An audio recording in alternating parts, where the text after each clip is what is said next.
Could we please all stand for the whakatauki? Amudia kia whakalonga.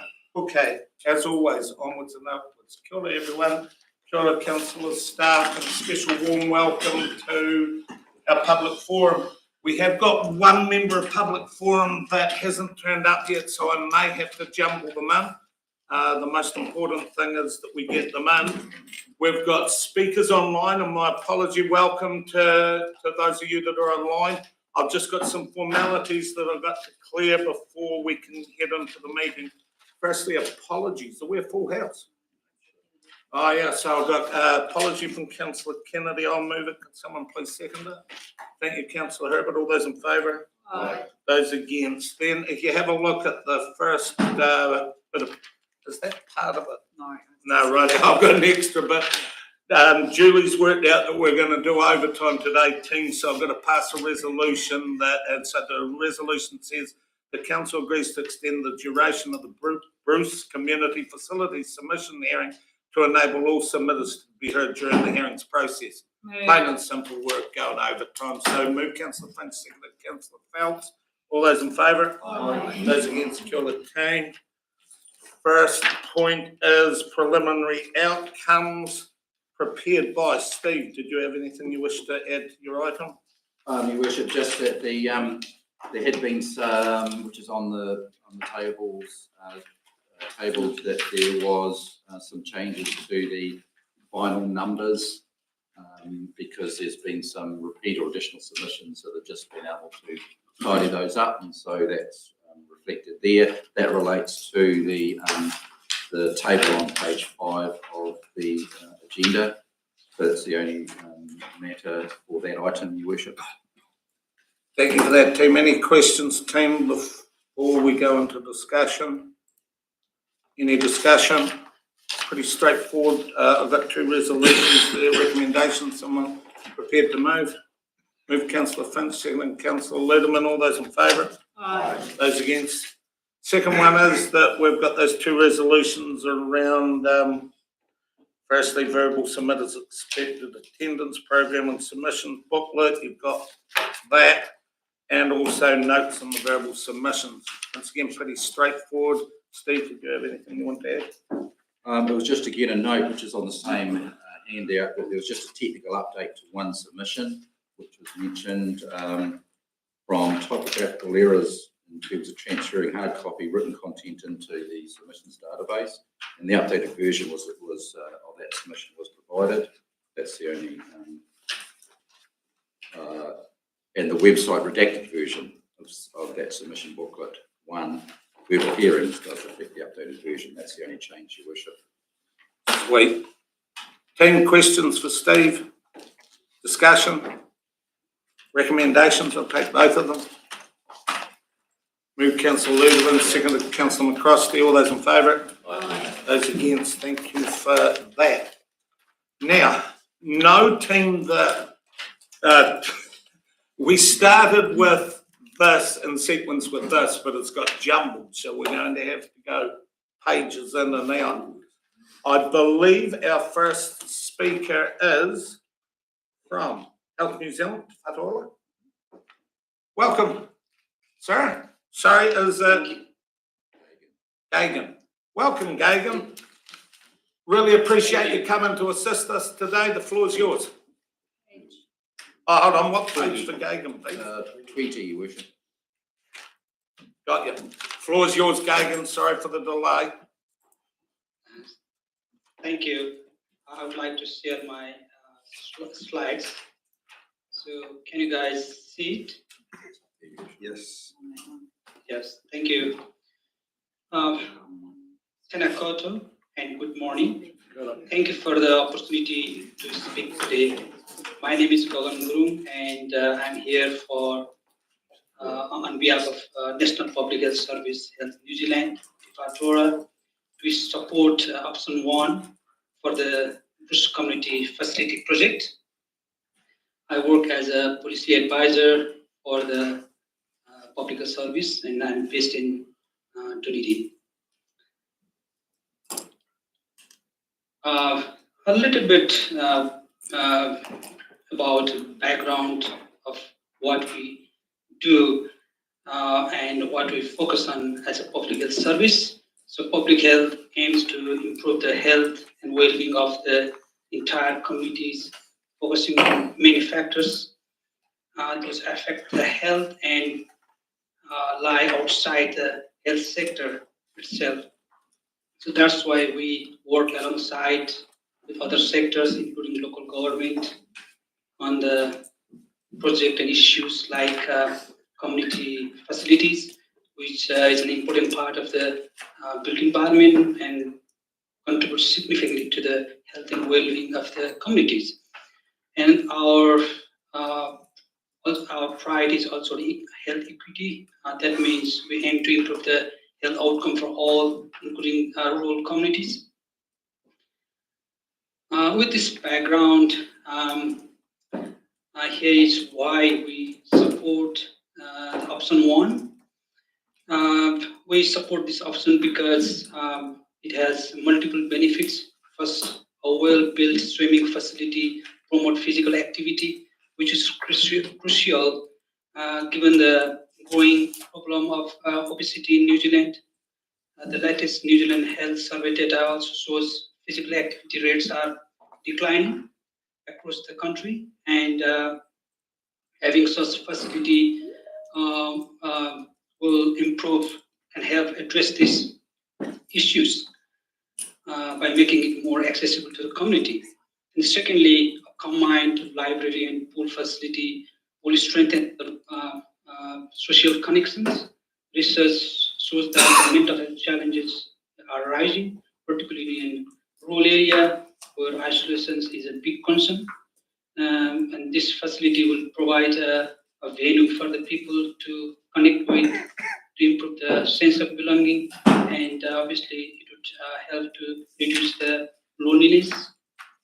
And finally, option 1 is, we think, a smart long-term investment, both in terms of economic value and the long-term health and well-being benefits. And finally, to summarize, option 1 is a sustainable long-term investment in the community health and well-being and social connections, particularly for the rural communities. There are a few recommendations from our side. We suggest a universal design approach to ensure accessibility for all in the communities. Secondly, we suggest the council to consider alternative ways to engage with those who may be left out on the online surveys and the community workshop. And lastly, we suggest adding a private breastfeeding room to support local family and visitors. And thank you once again for the opportunity to share our views on this project. Kia ora. Kia ora, Gagan, and my apologies for my phone going off. That was, I paid myself a fine. Not off to a good start, but thank you very much for your presentation. Team, do we have any questions, please? I have a question, and look, please don't, sensitivity, I fully understand if you don't want to answer it, but the Whātua Government Department also councils have instructions from government ministers as to stick to your core functions. Consequently, where do you see a swimming pool / library facility from a government perspective? Because I'm intrigued as to we're getting one message and we're getting another message. How do you see it? Thank you for your questions. That's great questions. Yes, I'm aware and acknowledge that the government directions to the council, to local government to focus on the core function. And it is tricky, I know. We have a multiple perspective and issues. And I see public health service is an important core function of the national government. And I can only say what, based on the evidence, public health evidence, what is good. And from a public health point of view,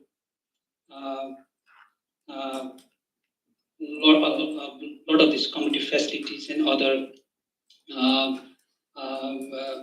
things, the library, swimming pool, are very important part of the community well-being, and that is what council strive for.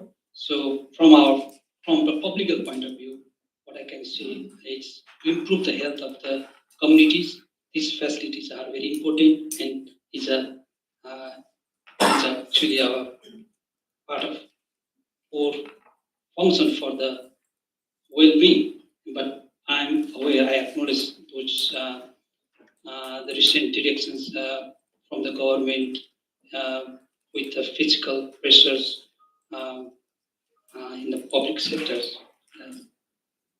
Thank you for that. I appreciate your candid answer. Team, have we got any questions, please? Councillor Barron. Thank you.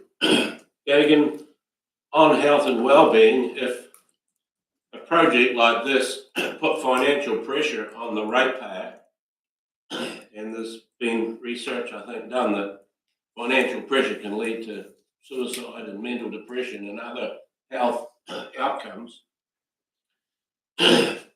would you suggest that these need to be weighed up rather than just the physical benefit of a swimming pool?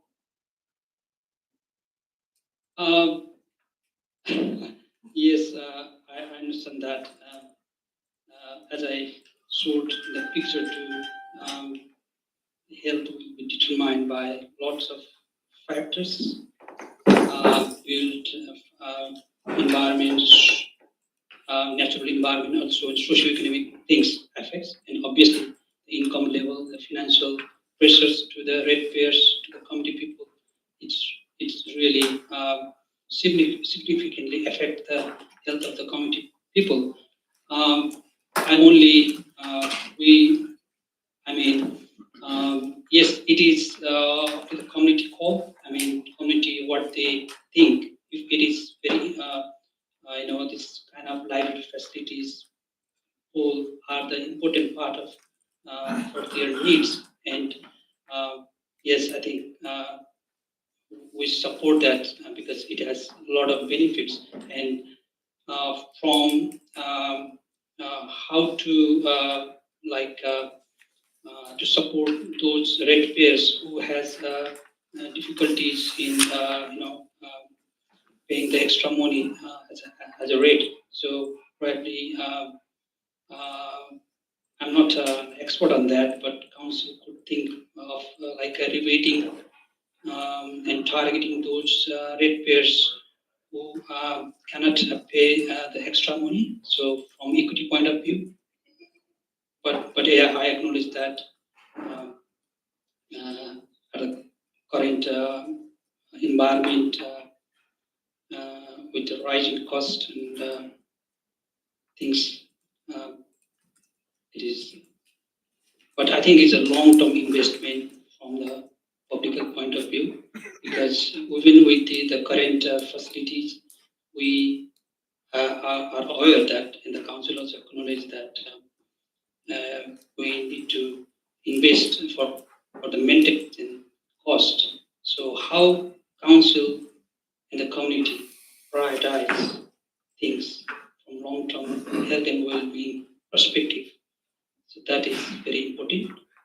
Okay, thank you. Would Health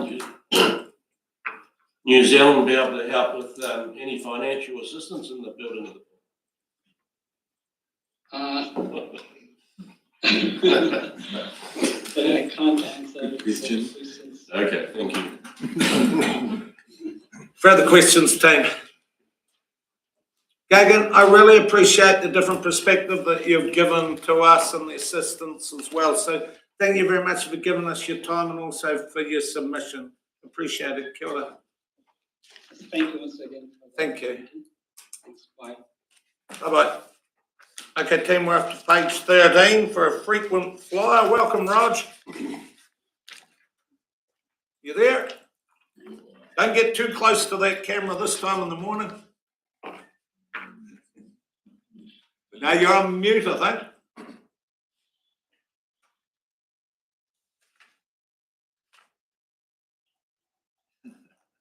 Not going to look really, Raj. He's not speaking yet. Are you there, Raj? Can't hear you. No, not allowed to swear.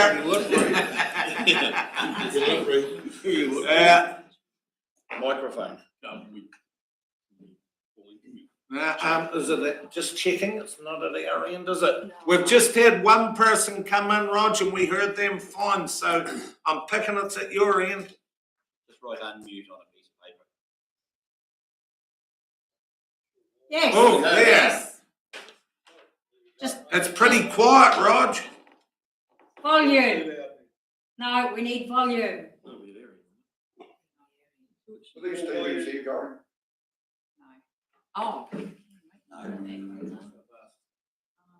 Are they wait for that system? Oh, they won't. Okay, Rog, give us another sound check, can you? Unfortunately, it's only the main sound system that can go at the back, not that. What about these TVs? Hold on, guys, we better pull it in for Roger. No, not for that. Cool.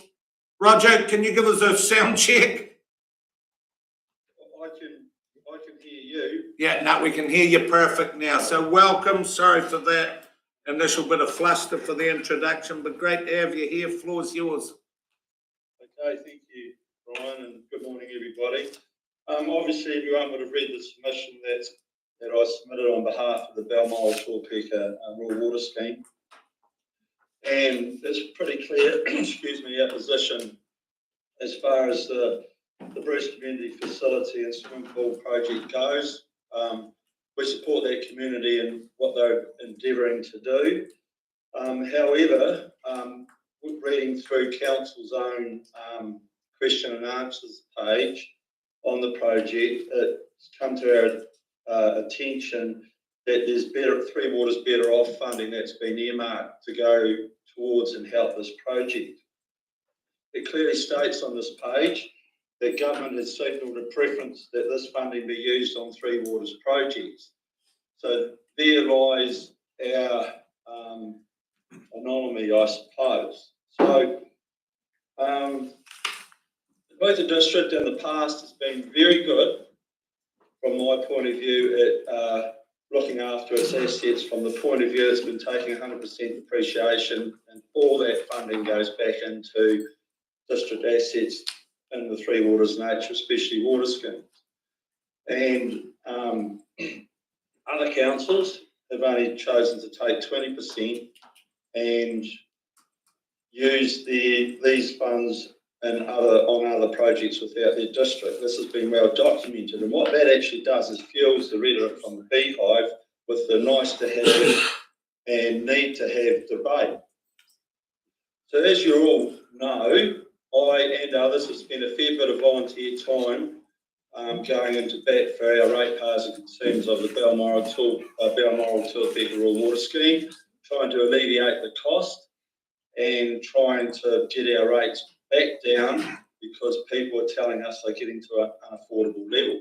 So with reading in the Bruce project, the Bruce Community Project Swimming Pool Fund, that there is Three Waters Better Off funding earmarked for that project, and while you state in your own literature that this is a bit of a grey area, I would challenge Council to readdress this decision and to deeply think about what this funding is intended for and then use it appropriately.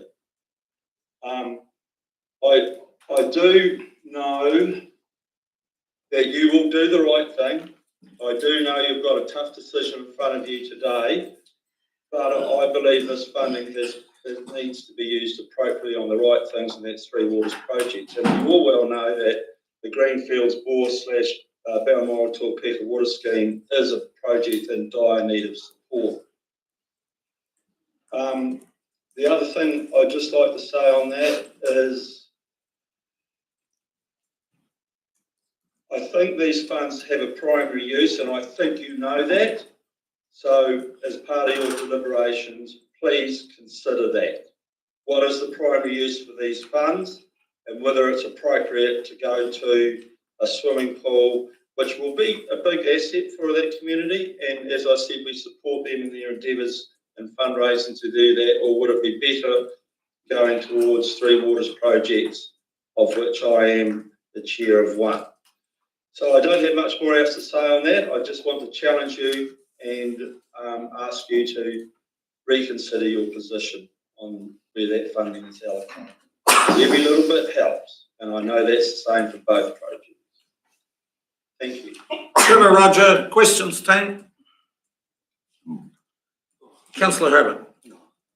Thank you, Roger. I suppose, and I've asked this question too, and it's probably a correct question directed at Steve, our CE. There seems to, not confusion, but probably need some clarification, because my and our understanding as councillors is that we've got a contract when that money was distributed, And that's this original decision. Of course, this was in a different time. This was during the reform process. That did fit the criteria.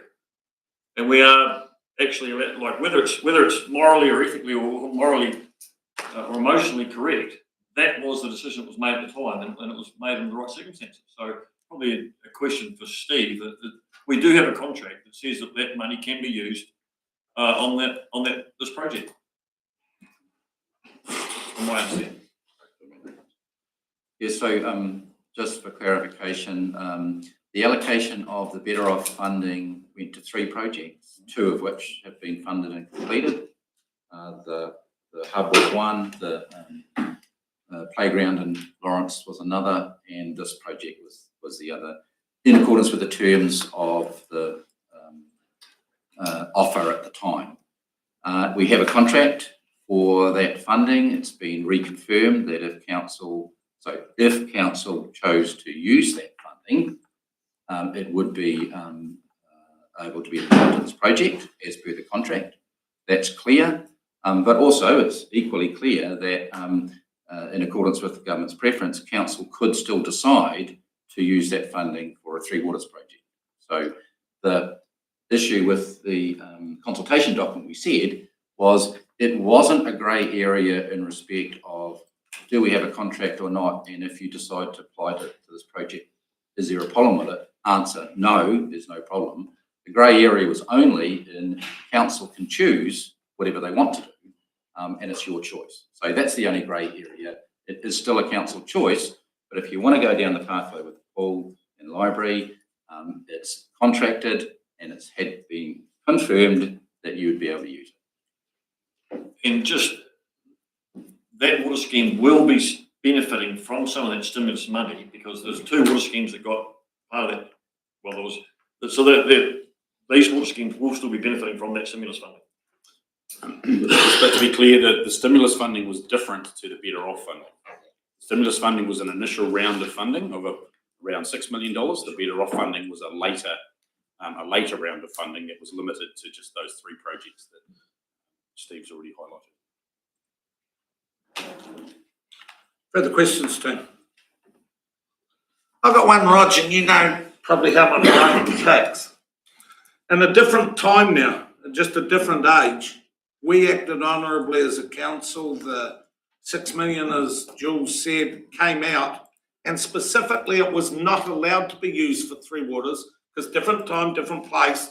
You don't put money into something that was going to get taken over. You had to use that money on things other than Three Waters. And we made a decision then that we're still committed to now, although it can change. I'm just trying to get your line in the sand, because in all honesty, with the fragility of the process, if we were to take that money away and say to the group, well, you're going to fundraise the difference, it may quite literally be the straw that breaks the project's back. Would you, if you knew that the money wasn't going to go to Greenfield, to your own scheme, but it was to be allocated to another Three Waters scheme, would you still feel as strongly about the fact that the money should go to Three Waters, knowing that it runs the extreme risk of tipping the project over? Is it just your scheme or Three Waters per se? Well, as at the bottom of our submission, it says that Three Waters funding, Three Waters Better Off funding for what it's intended to be used for, Three Waters project, like among others, the Greenfields Pool project. So what I'm challenging you is from your own literature on your own website that says government has signalled a preference that this funding be used on Three Waters projects. I haven't come up with that. You guys have come up with that. Is the Milton Swimming Pool a Three Waters project under what you have told the public, or is it not? That's something for you guys to decide, I suppose, and I'm challenging you on that decision. Okay, so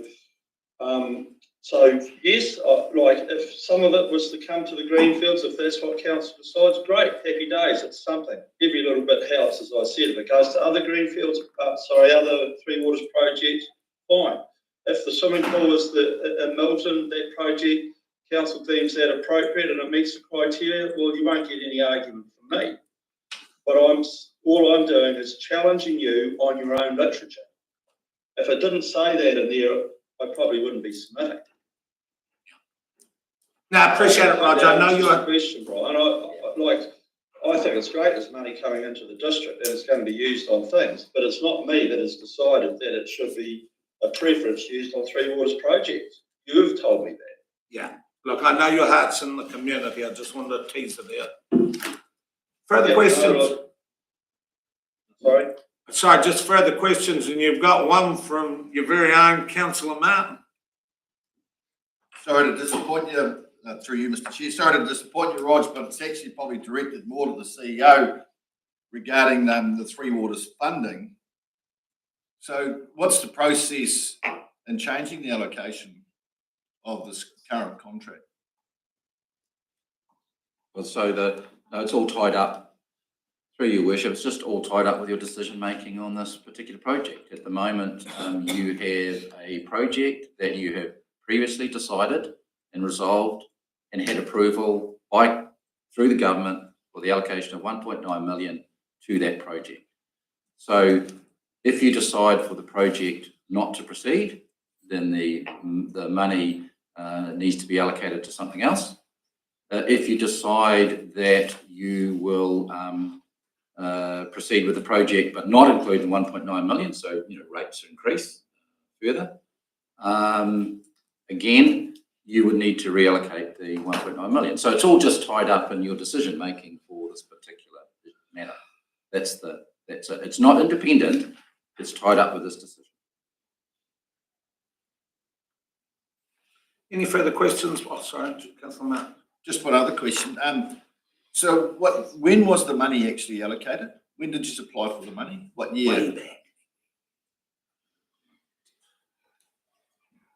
Sometimes. 3 or 4 years ago. A long time ago. 21, 2 or 3 years ago. It was in that COVID time, Jock, and the money came out and and it was a different time and a different world, and we acted under the criteria at the time. Well, it's the question's just Online April 22. 22. Yeah, it's not just for my benefit, but it's for the other first term councillors too. So Done. thank you. Councillor McCrosty. Just leading on to that, so the directive from the government of today, does that change anything from that contract? So, as I take it, Dean, if it was to come now, we would have no alternative but to give it to Three Waters. But because we've already allocated, they're saying, okay, it's an anomaly, and consequently it can make your own mind up. I do believe that if it was today, the rules are the rules, but they acknowledge that at the time, different set of rules. Councillor Point Finch. of order, we're supposed to be asking questions of that, not questions of you. I suppose it's general discussion and we're teasing it out, Councillor Finch. It's issues that we're going to confront all through the day, and this 1.9 million, we have to know where it is. Yes. Yeah. Any further questions? If not, thanks, Rog. Appreciate That's it. all right. You can get back to the sunshine. Thank you for your clarity as well. Good luck. Appreciate it. Thanks for your assistance. Okay, team, we've got a couple of people that are already pulling out and to come, but we still go to page 15 for, Ron Cowie.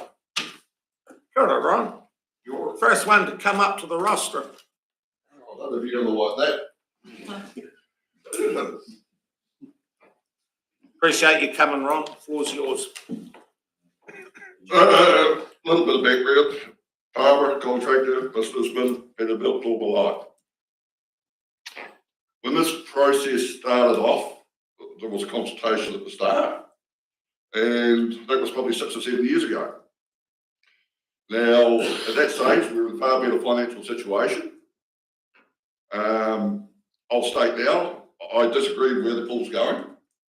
I think it should have been in Taylor Park at that stage because we could afford to build it. We should have built it then. But there's a preconceived ideas that come from Balclutha that have been forced on building. Sorry, I'll have to hold that in there. The actual decisions around that were made after consultation with the community, and it was a clear and transparent process. Yes, focus groups and soapbox meetings, I don't read as consultation. I give you credit for the meeting you held at the town hall months ago. You're starting to get it right. But your consultation process up until then, I don't think is there. You had a classic example here of the other day with your representation for the wards. We're talking, we're discussing this. We've got to step. We're sitting on 19.5 million. I don't believe that you can build it for 19.5 million. I will say it will be closer to 23. The Three Waters money was a bribery for government at the time for Three Waters. I think it should be used for water situation. My problem is that this council has budgeted certain projects and each one is run over. When we started this project off, this council was 40 million in the black. We're now sitting at 100 million in the red. The average ratepayer in Milton will say is paying rates of $3,000. You've got a 16% rates rise projected for next year. You've got a 22% for the next year. I predict that the contribution for this pool is going to be in the 400 to 500 mark. That's going to put the rates for the average person up 56%. Now, how is somebody on a $30,000 to $40,000 wage going to find another $1,500 to $1,600? When you look at some of the submitters, and you look at this around this table, we're all well-off people. We can afford to pay for the pool. But you look at the rest of the community, and you've got your single parents with a couple of children, and they're on 30 to 40,000, all the young professionals or whatever, but they've got a mortgage of Lord knows how much, and they're living on the breadline now. You go and put another $1,500 on it as well. The only thing that's going to increase in Milton is going to be the food bank, and it's struggling at the moment. You look at our area at the moment, and where I am, in my area, well, we've had 8 farms behind me that have been converted to forestry. I've only got 6 left. There's been 14 farms in the last 3 years that have been converted to forestry. I don't think forests need swimming pools. My suggestion is you fix the one you've got. Putting a liner in it is a simple and easy, as long as you don't get the consultants involved, because then it'll still start to skyrocket. My school's built a nice pool, and that's fine. It's well used, but my school's been going ahead for years. There's houses being built, there's subdivisions being built. There's now a process for another 600 lot subdivision. In Milton, yes, we've been getting new houses, but the much lauded back road subdivision has been going for 10 years, and we haven't got a house on it yet. So, you're just putting more burden on the ratepayers than are needed. So I think it's a nice to have, but it's not a necessity. A necessity at the moment is 2 GPs in our Milton community would be a star, let alone the Dunedin Hospital, one that doesn't leak. They are essentials. Fix our water schemes. You've got the Greenfields one there that Roger's just been talking about. Now you've had a blowout of 6.7 million because you didn't include the treatment station. they were looking at about 700, you're going to be starting to look to 12 to 1500. Now, what are you going to do to those poor guys when they can't afford to pay it? So, and it's starting to get to that stage. So, I'm against it. I say fix it and stop spending the money. Because at the moment, you're spending close to $1 million a week. And it's got to stop. It's not an endless pool of money. So, I know some of you are leaving. I suggest that the Milton Food Bank is probably going to be looking for some interpreters and say help to run it, because that's what you're going to force on them. Hello, thank you. Questions, Dave? Councillor Parker. Thanks, Your Worship. Thanks for coming, Ron. Look, we're always interested in your opinion. Can you give us some factual information around your figures? I mean, you've got 25 million, you've got $400 to $500 on it. Have you got any? Can you back that up with anything factual? Right. What was the Belcruza Hall? No, this is subjective. Yes. I'm just looking at past projects or current projects. Can you name one that's come under budget? Yes. Includes the diploma. Diploma. Right. The original budget, 15 million. No, that's not the discussion. We're not here to discuss it. But you just said Yeah, one that came under budget. it did. But that, we're not here to debate, Ron. I'm asking you a question. Have you got some factual information that supports a $25 million bill for that problem? I suspect it'll be 23 because there'll be unknown bits along the way, cost of building, rah-de-rah. Until you can prove that you've got a project that you've started that's come in at the budget that you locked it in when you started. It's fine to say, we've got to add another 1 or 2 billion further down the track, but I'm telling you now at the start, it's going to go over. Thank you. Further questions, Dave? Bruce? Sorry, Bruce. Thanks, Mr. Chairman. Thanks, Ron. We've got a figure there of 1.9 million. Yep. If we had a fixed price that was locked in, would you be happy? Would you be happy to support the pool if we had a fixed price? I still have doubts that we could pay for it. So it is. Because you've got people that are living on the bread line now, and it's the thing is that there's so many people out there that rent properties. Now, if you equate that through, that's another $30 a week on their rent if the landlord passes it on. And I can't see a landlord not passing those increases on. If you didn't have your 16 or 22% rate rises, I'd be all for it. But you've already got to factor those in for a start off, and then you're going to add on the rest of it. And the other thing is, do the ones at Waipori and Mahangarini know that they're going to have to pay for the Milton pool and the major contribution because they're in their rateable area. Now, nobody's told them either, I suspect.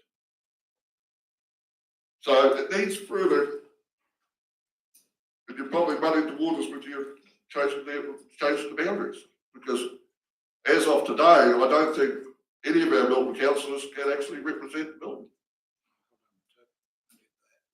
Councillor Ludham. Sorry, just for clarification, the rates rises that are being quoted include the swimming pool and library project, other than the additional $2 million of expenditure that was identified. So the LTP has the Milton swimming pool and community library project already included in the rates rises, other than the $2 million that we said, which is what it's being consulted on in terms of the additional $3 million. Just to be clear. So Belcruza's rates are only going up 12% and we're going up 16%. Whatever the individual ones are, I don't have in front of me. Councillor Ludeman. Hi, Ron, thanks for coming. Yep. You say you've always lived in the Milton community. Can you tell me, do you or your family use the current pool? My granddaughters use the Milton pool. So honest. So if there's no Milton pool, and you've got grandchildren, Yes. as I have, and I kind of get that we need to be teaching them to swim. So where are your grandchildren going to learn to swim, and are you prepared to be commuting them to wherever? The Milton Pool's lasted for 50 years.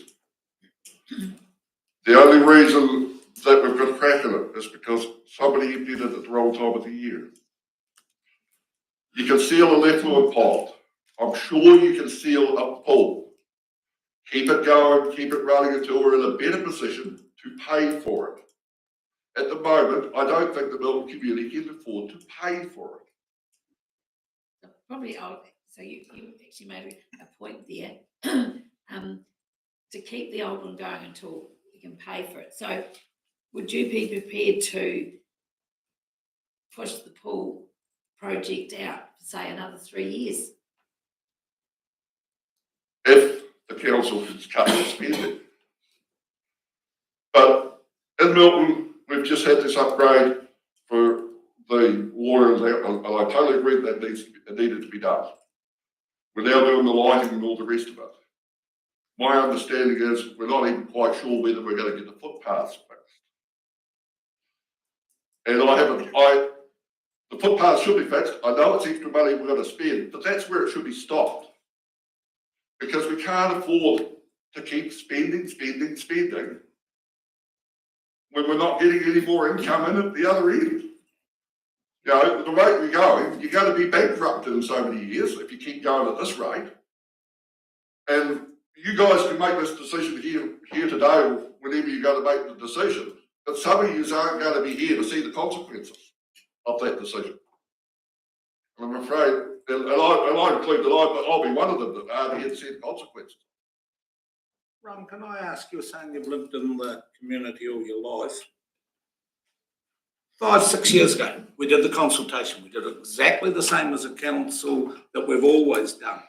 It was up to the community to embrace it, and so many community champions did get on the committee where the decisions were made as to what do we do, what are the scope, what is the this and that. And a lot of that pricing came from that. That group was open to everyone. Why didn't you join it? It's probably the same reason today that when I've been going around the last few days, your media release is about changing the councillors. I'll give Gail the credit when she spoke at the meeting the other day that a lot of the ratepayers don't even know about it. Some of them don't even know what ward they're now in. They still think they're in the Milton ward. They're not. And it's apathy. I know. So it is. But somehow you've got to engage them at the start. Yeah, no, that's got to a discussion. Questions, councillors? If not, Ron, I thank you for coming with passion and giving us your perspective. I do appreciate Thank you very much. Cheers for that. Thank you. Okay, team, next one is Darlene on page 3. Kia ora, Darlene. Have you done this before? No, I haven't. Well, welcome. I assure you we'll go easy on you. And team, if we can go back to the front of the book for Darlene. Floor is yours. Welcome. Hi. So I'm Darlene Adams from Milton, 57, and hoping to attend the Milton complex in my retirement. You would have read my submission. I've just got a few wee notes here just to add to that, and I've only just been writing them while I've been sitting. I've looked around the room and thought, you know, sorry to be rude to anyone, but 99% of us in here are over 50. It's a pity we, you know, don't get to involve children in these decisions and ask them what they would like for our town, because they are hopefully going to be the ones that in the future are there paying the rates, are the workers, the street builders, the truck drivers, the forestry workers, the this, the that, that will be paying the rates in the future.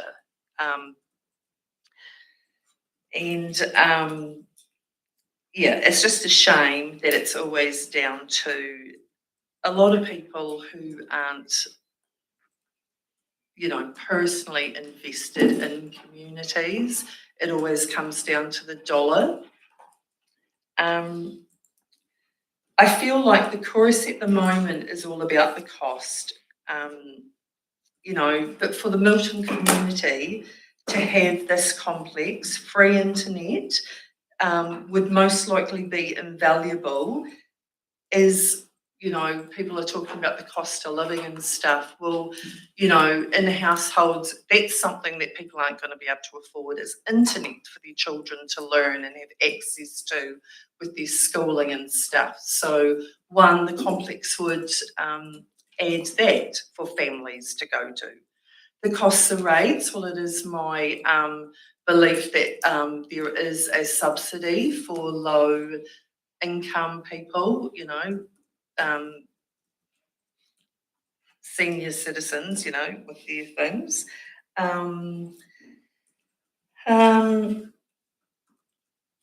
Yeah, and so as well, I would like to just talk about the facility and the cyclists. So I personally have been talking to cyclists when I've seen them come through Milton and asking them, you know, if there was a facility, if they would use it, and they have been really positive about it, saying, yeah, you know, they'd stop in, check their emails, especially people that have decided to do the trip over a 2-day period, like from Cromwell, and slowly come down, spend an overnight in Lawrence, and then, you know, be picked up in Waihola, that they would love to have a facility where they could go and use the internet, you know, find out about other stuff in our town. What else have I got here? Yeah, I feel it's a generational investment for Milton, especially with all that's happening in the world. Now, back when Moana Pool was first muted, there was strong opposition in Dunedin. You know, if anybody wants to go back and look at any of the archive around that, there was phenomenal opposition to it. Well, you know, who here's family has not been to Moana Pool and taken children to Moana Pool? You know, you know, obviously for me it's a fantasy thing, but to have every town in our community have a pool where young and old can attend, plus the facility, it just, you know, you've got 2 kiddies, mum might be taking them into the swimming, the older one might be in there, you know, because they might not even like the water, so they're in there reading a book and that, just, you know, bringing everyone together. And the employment opportunity for locals. I personally did work at the Milton swimming pool for 5 years in the 90s. I was a single parent and I worked there for 5 years, and it was just such a hub for families. In the late 80s, the key option was taken away, which I'm aware other, you know, like Olwaka, Lawrence has all been community to get their pools up and running. Well, that was actually taken away from the Milton community, the keys and stuff. And I think that was to do with an OSH thing and the amount of people, yeah. Anyway, so that was taken away. So I don't see that being a viable option for us to go back to having keys or whatever. And just one wee thing just to touch on in my submission. So I did allude to that my family used it with a family member who needed rehabilitation in the water. It was extremely difficult. There's no entry or exit for people who need rehabilitation. Having a lift is just not a nice feeling for family, for the elderly person, in our case, a child. You know, it's just not a nice way to enter and exit a pool. Everyone's there.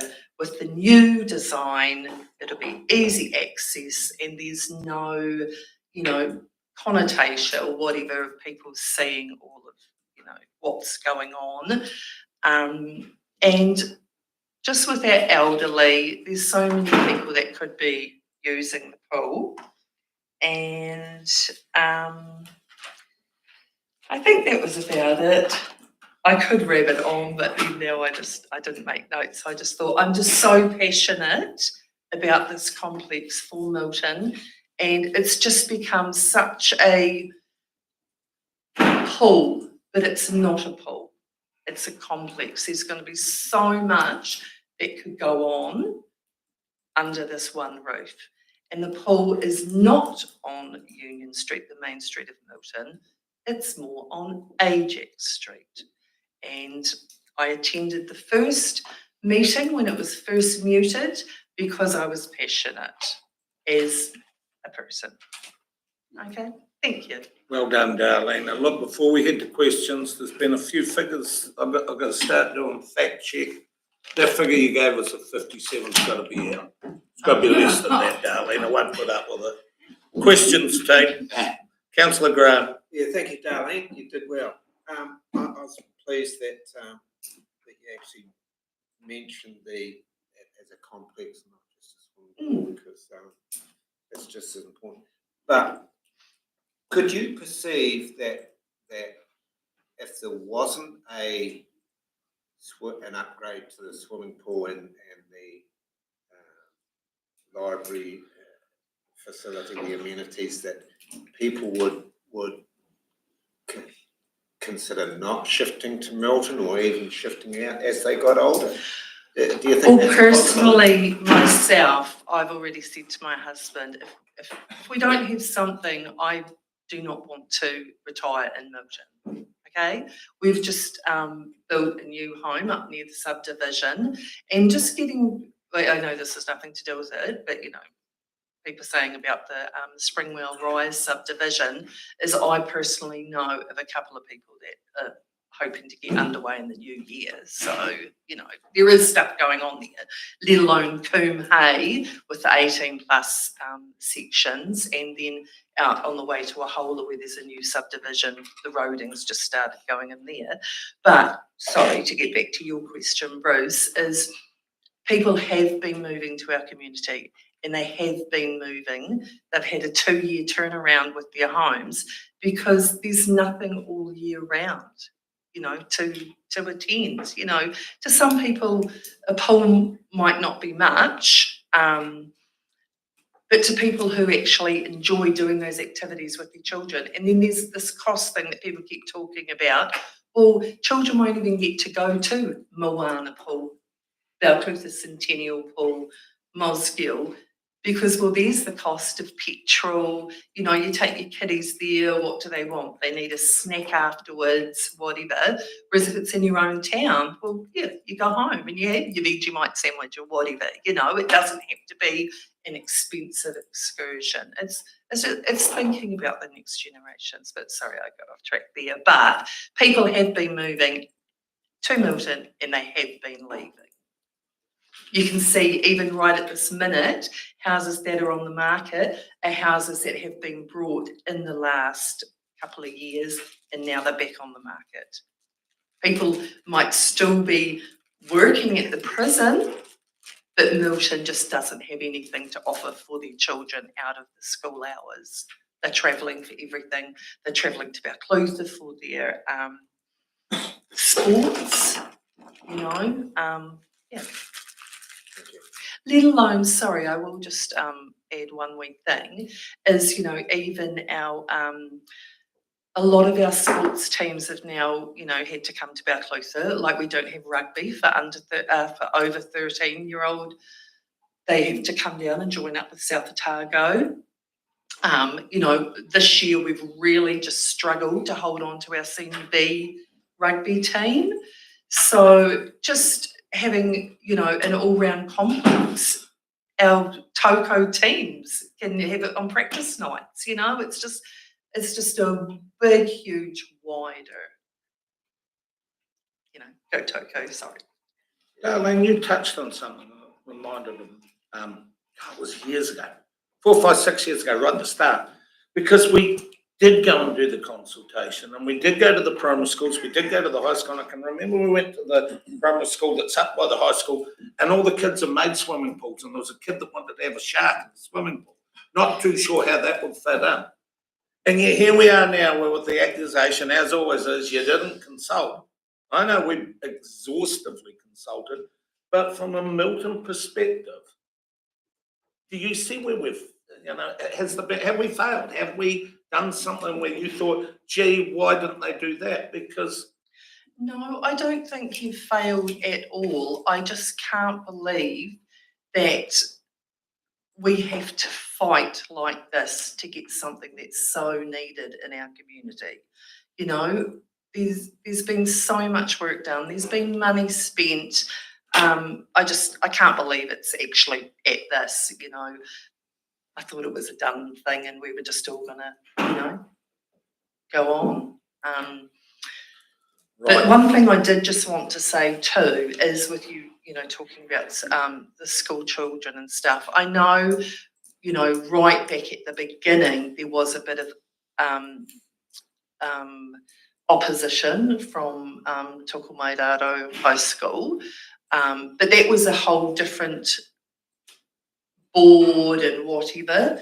Now I know for a fact that the school is 100% behind this, because I've just come off the board, and I know that you've got your board chairman in later today. So, okay. nice. Councillor Barrett. Thank you.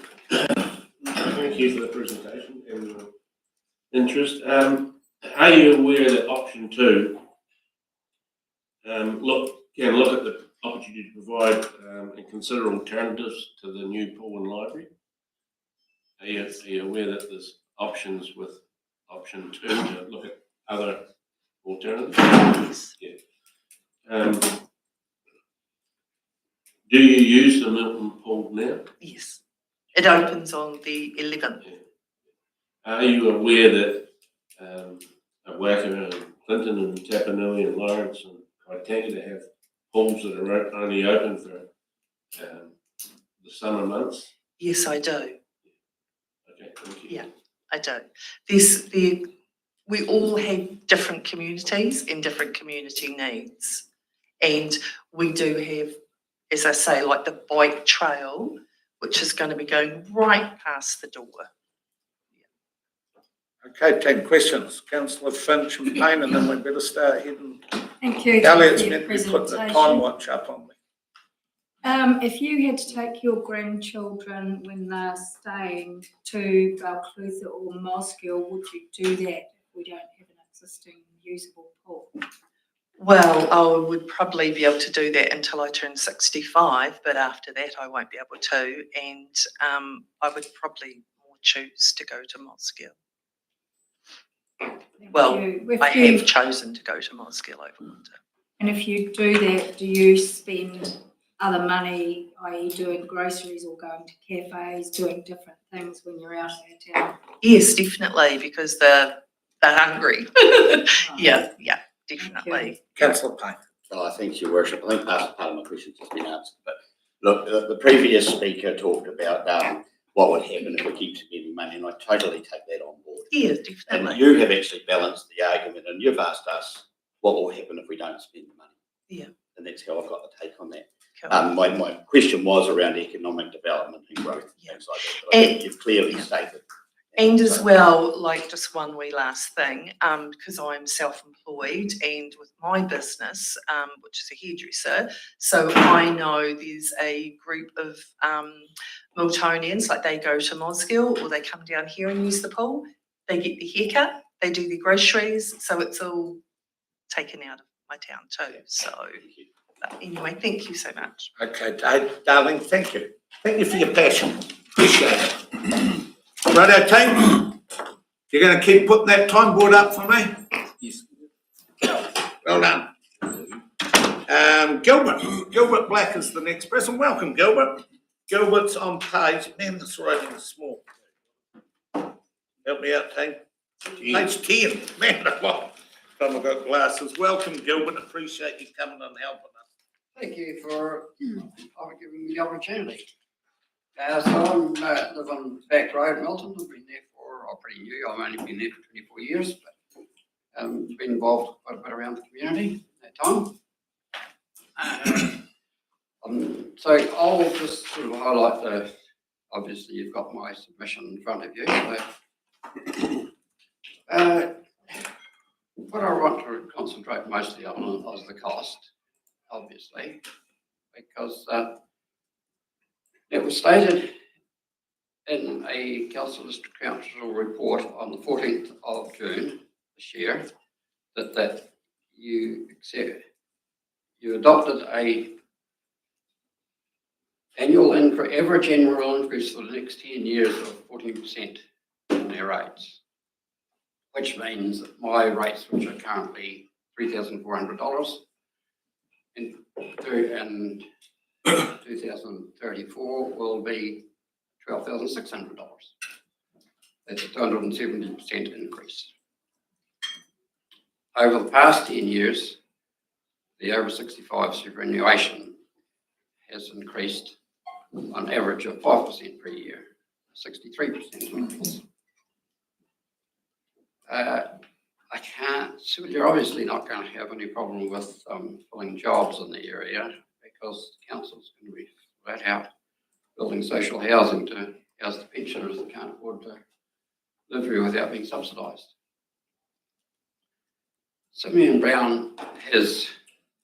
Minister Simeon Brown has given that a notice that, like his government, which is trying to pick up the pieces from the last government, councils should actually be looking pretty closely at what they're spending their money on, whether it's the essentials or whether it's the nice to haves, as it's put. But I'm really just disappointed that more effort hasn't been put into investigating other options. I'm not saying that we don't need a poll.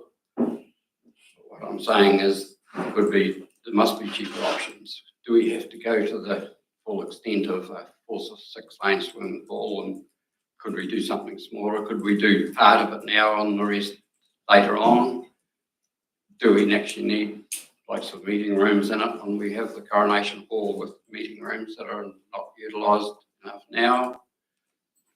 I think basically what I would want to emphasise is that I would like to see options investigated a lot more, really.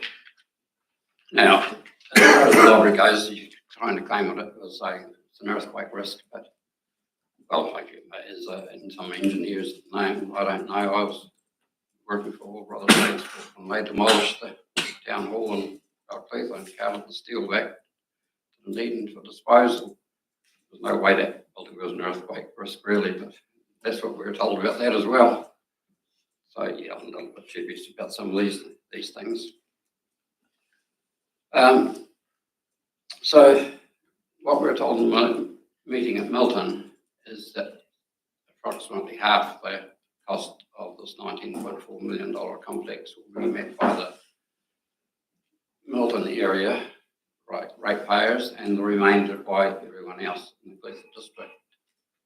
So you're looking at I think you're looking at around about 1,300 households in the Milton area. So therefore you're asking them to service a debt of around $7,000 each. I think if you suggested that they should all go and put a $7,000 swimming pool in their backyard, I'm not sure what sort of response you'll get to that. But they would probably get a reasonable sort of swimming pool for it, to tell you the truth.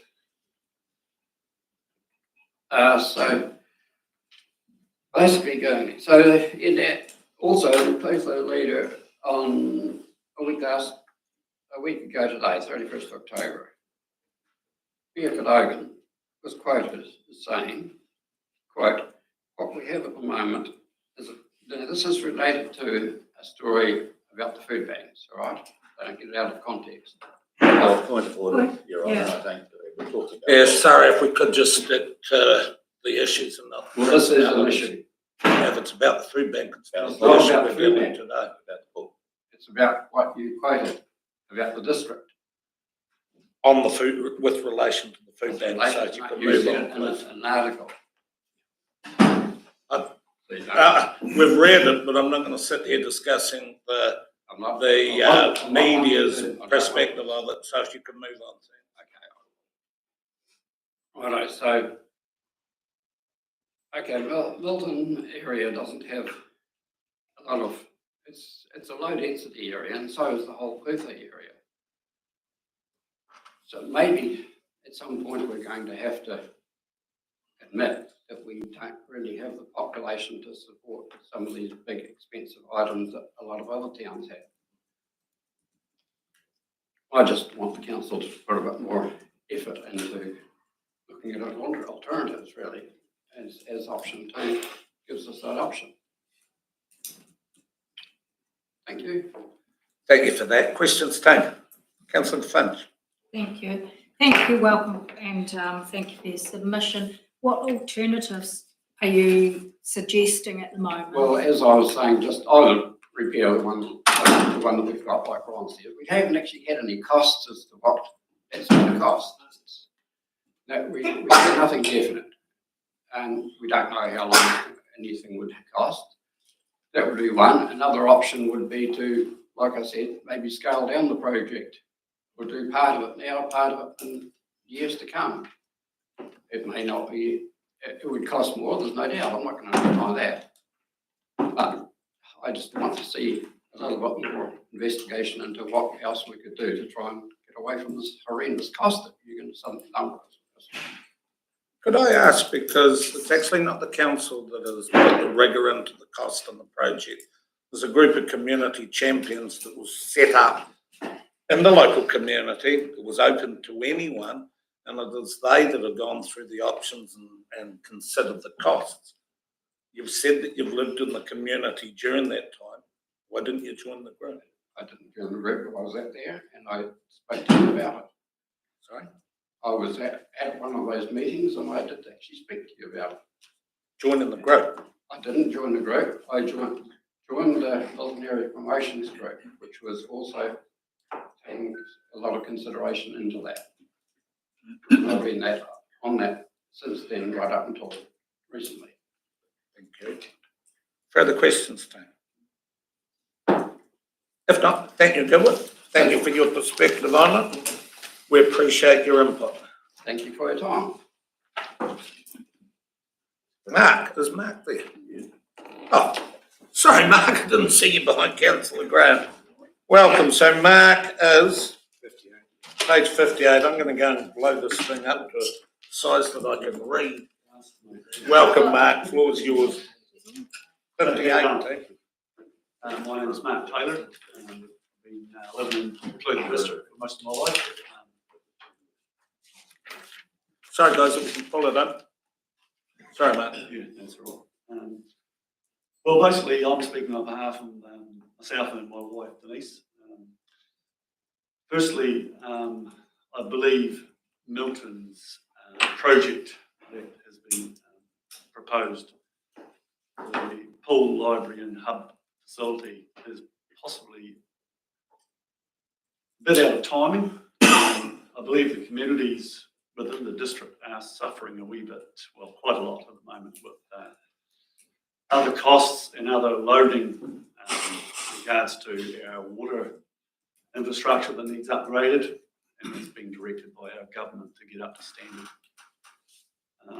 Probably know my thoughts on that, but anyway, we'll move on. Now, I believe the two options that were given to us to try and decide whether to go ahead with the new complex or not is probably a wee bit black and white. I, as you see from my submission, believe the second option, I had to be forced into that because there was no third option, which is really investigate other concepts, which could be collaborative approach with the schools for a library, community library. Gives a dual sort of function of it. The Education Board may be able to help out with costings to get that community library going. And the pool, I believe, is still fit for purpose, which is people learning to swim. Okay, hasn't got all the fluffy stuff around it like some other complexes. The cost at the moment is probably pretty challenging for a lot of people on fixed incomes in Milton and the wider Clutha district anyway. Sort of like a bit of a perfect storm with, cost of living increasing. There is a lot of changes within our, I suppose you call it primary infrastructure. Like, so we've seen closures of meatworks. That could happen anytime, any place, I know.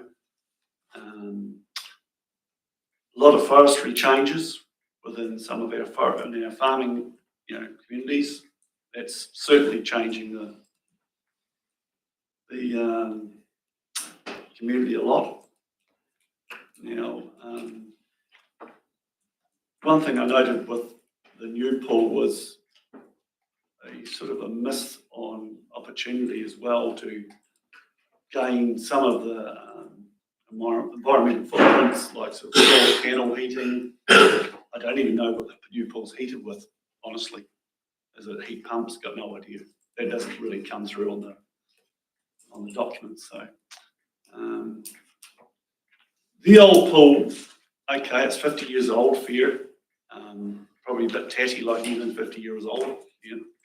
So I think it'd be worthwhile looking at some options there. Like the lady before spoke about older people sort of utilising some of those facilities. Don't know what's involved in the costings. There wasn't a lot of costing available to look at what has been considered with the old pool. Has it been looked at, been upgraded to a, I don't know what you call it, acceptable standard for the next 10 years or 5 years? And as the person before we spoke is, can we possibly stage the new hub community facility to buffer the loading, fiscal loading on people in the community? Don't know whether that's been considered. So that's pretty much some of my considerations and things that we've discussed in our household anyway. And that's me. Thank you. Thank you, Mark. Point well made. Questions for Mark, please, Councillor Lumen. I've actually got two questions. The first question is your submission is from a group. So what group are you submitting? Me and my wife. Yeah, because the submission thing says individual or a group, that's so fine. You've got to choose a group. It's fine. Unfortunately, and the other not one, much of a group, but that's us. That's fine. Good. The other question is, do you or your family currently use the Milton pool? We don't, but I'm mindful of the people and the future generations in our district that are going to be loaded with this new 20 million, roughly, costing that is quite challenging, I mentioned, with some of those people in our community, because as we see from the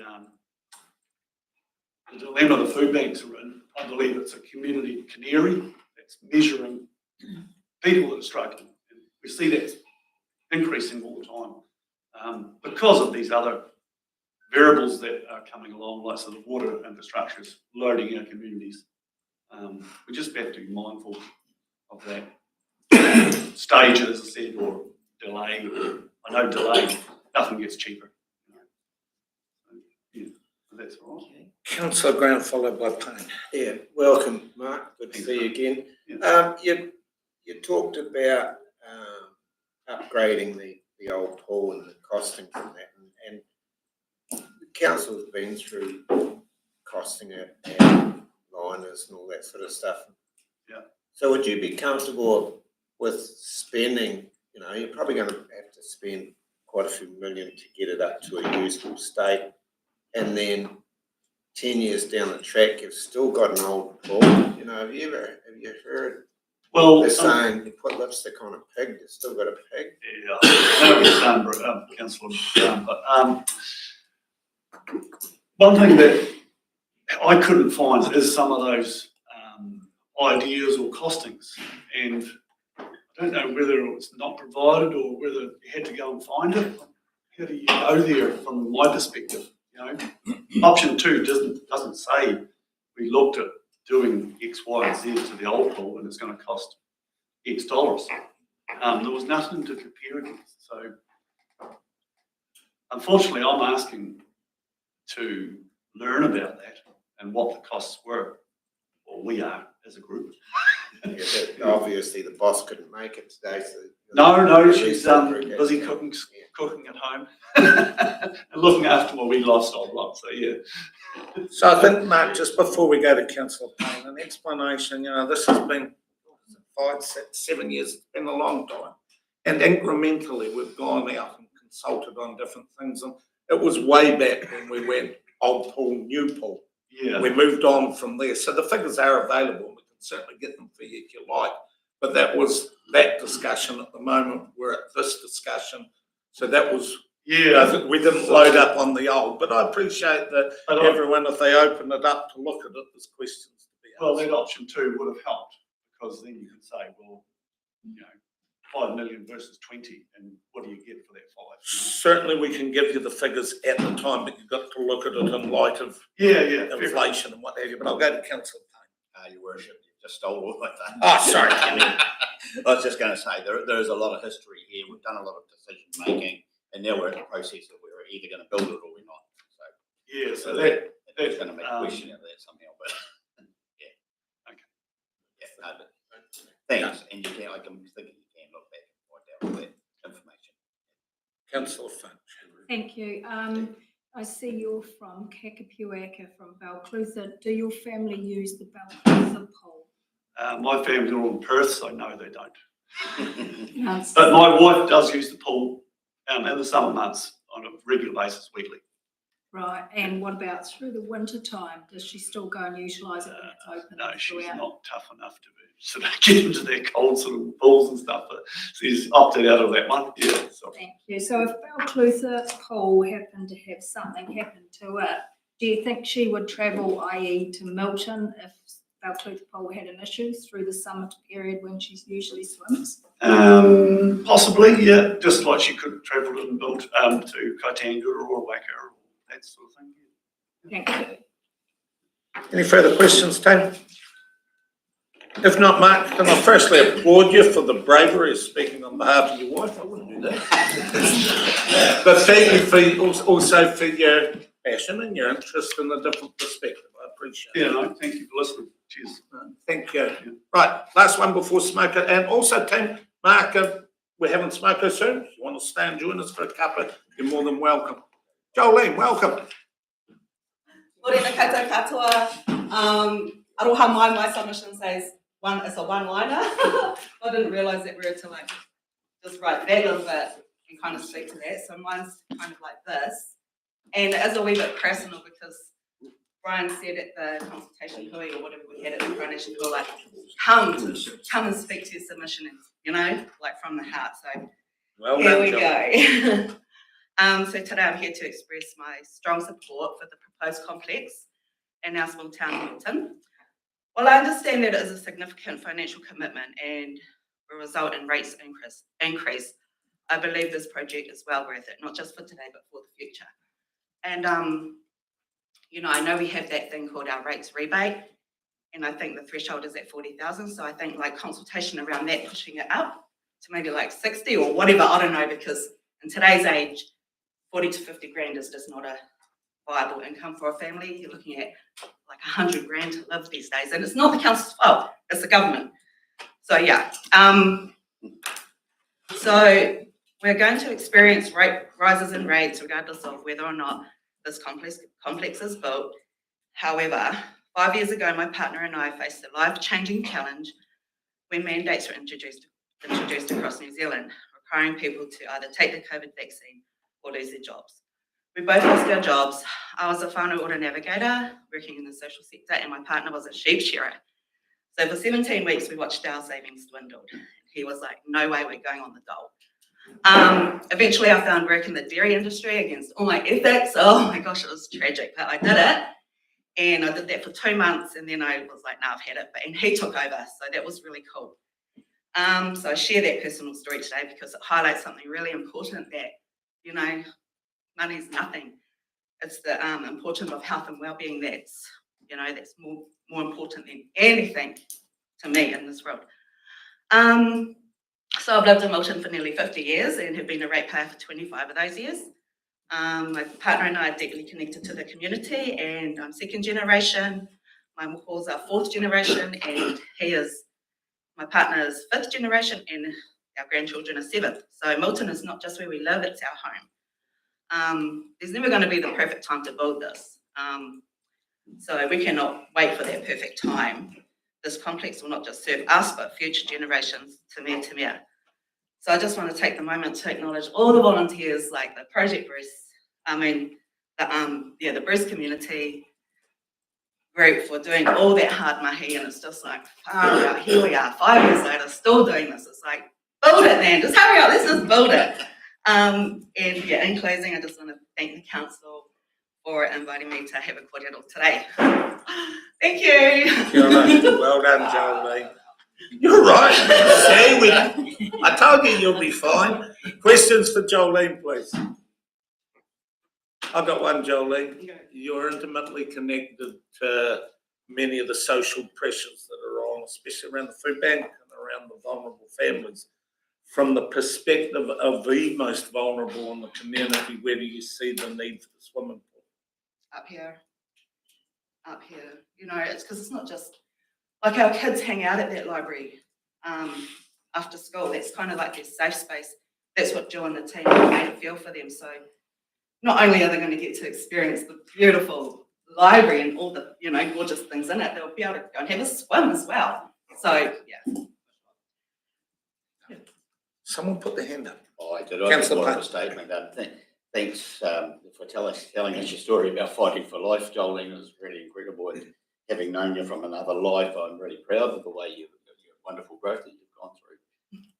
I really hope this comes together for you. But we are here to ask questions, and I've just lost my train of thought, and I did have a question, but it's gone, so I'm very sorry. How to get round the statement. I do apologise. I just didn't get it written down. Right, we'll go to Councillor Wheeler and give you a minute to gather your thoughts. Thanks, Your Worship. I'll try and give Councillor Payne the opportunity to get his old man thoughts together again. Thanks very much. Your work at the hub, you're based at the hub there in Europe, have that connection. You get a lot of people coming in there. Have you heard much feedback? Do you get comments from those people you're interacting with in the hub? Yeah, absolutely. Like I probably should have spoken on behalf of the hub because not that we like pushed it, but you know, the plans are up there and everyone is like, what's this? And I'm like, that's what's going to get built next year. You know, and they're like, what? You know, everyone's just like so excited. They're like, that's so beautiful. So yeah, even, you know, the brokers people can't wait for that, you know. Just look, our town, just looking forward, just driving into it now, you know, and seeing all the new beautiful lampshades and all the power lines gone. It's just like, yay. Yes, we're moving forward. Further questions, team? Councillor Graham, was that a hand up? Sorry. Is that hand up? Thank you, Joel. Oh, cool, thanks. You don't have to run, you can walk back. Hey, team, that brings us to smoke on also. Mark, Darlene, Jolene, more than welcome. If you're into lentils and water crackers, we've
we can please, first speaker for the session is Fritz.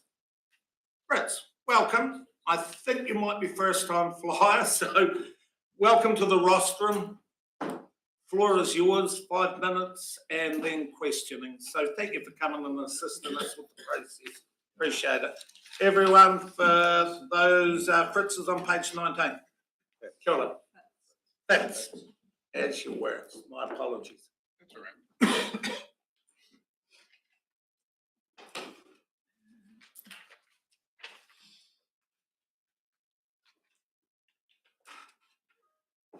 Well, thank you for allowing me to speak my mind, and thank you for your time to listen to me. Where to begin, where to begin? Yes, our place, Milton. Remember that? Was when the Clutha District Council, that's you guys, you asked the people of Milton, what do you want? A ballpark, boiling down to a nutshell, that's what it was about. And as is the case in these open question council surveys, there's a very small number of very vocal people who know how the system works, and they manage to blast the entire agenda with their stuff. But if you read through that, then the results were actually pretty simple. Naturally, there was a whole bunch of bits and bobs all over the place, but there was only one item that stood out. That was fix our sideways, fix our sidewalks. That's all we asked about. I did have a joke here about coming home from the supermarket with a bottle of milk which turned into butter. Alas, I only have 5 minutes. So buy me lunch someday and I'll tell you all about it.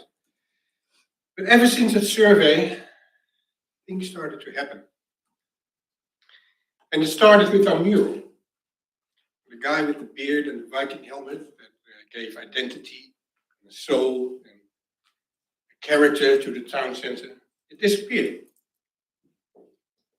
All we asked was the sidewalks to be fixed, but now our mural is gone. But it didn't stop there, because suddenly Milton seemed to need destination toilets. We need what now? When you gotta go, you gotta go. When you gotta go, any toilet is a destination toilet. But they were built. A magnificent pool parlor in a horrible design. I don't want to think about what it cost to build, and I don't want to think about what it cost to run. But I'm sure it's a pretty penny. All we asked was the sidewalks to be fixed, and now we have these perch pillars.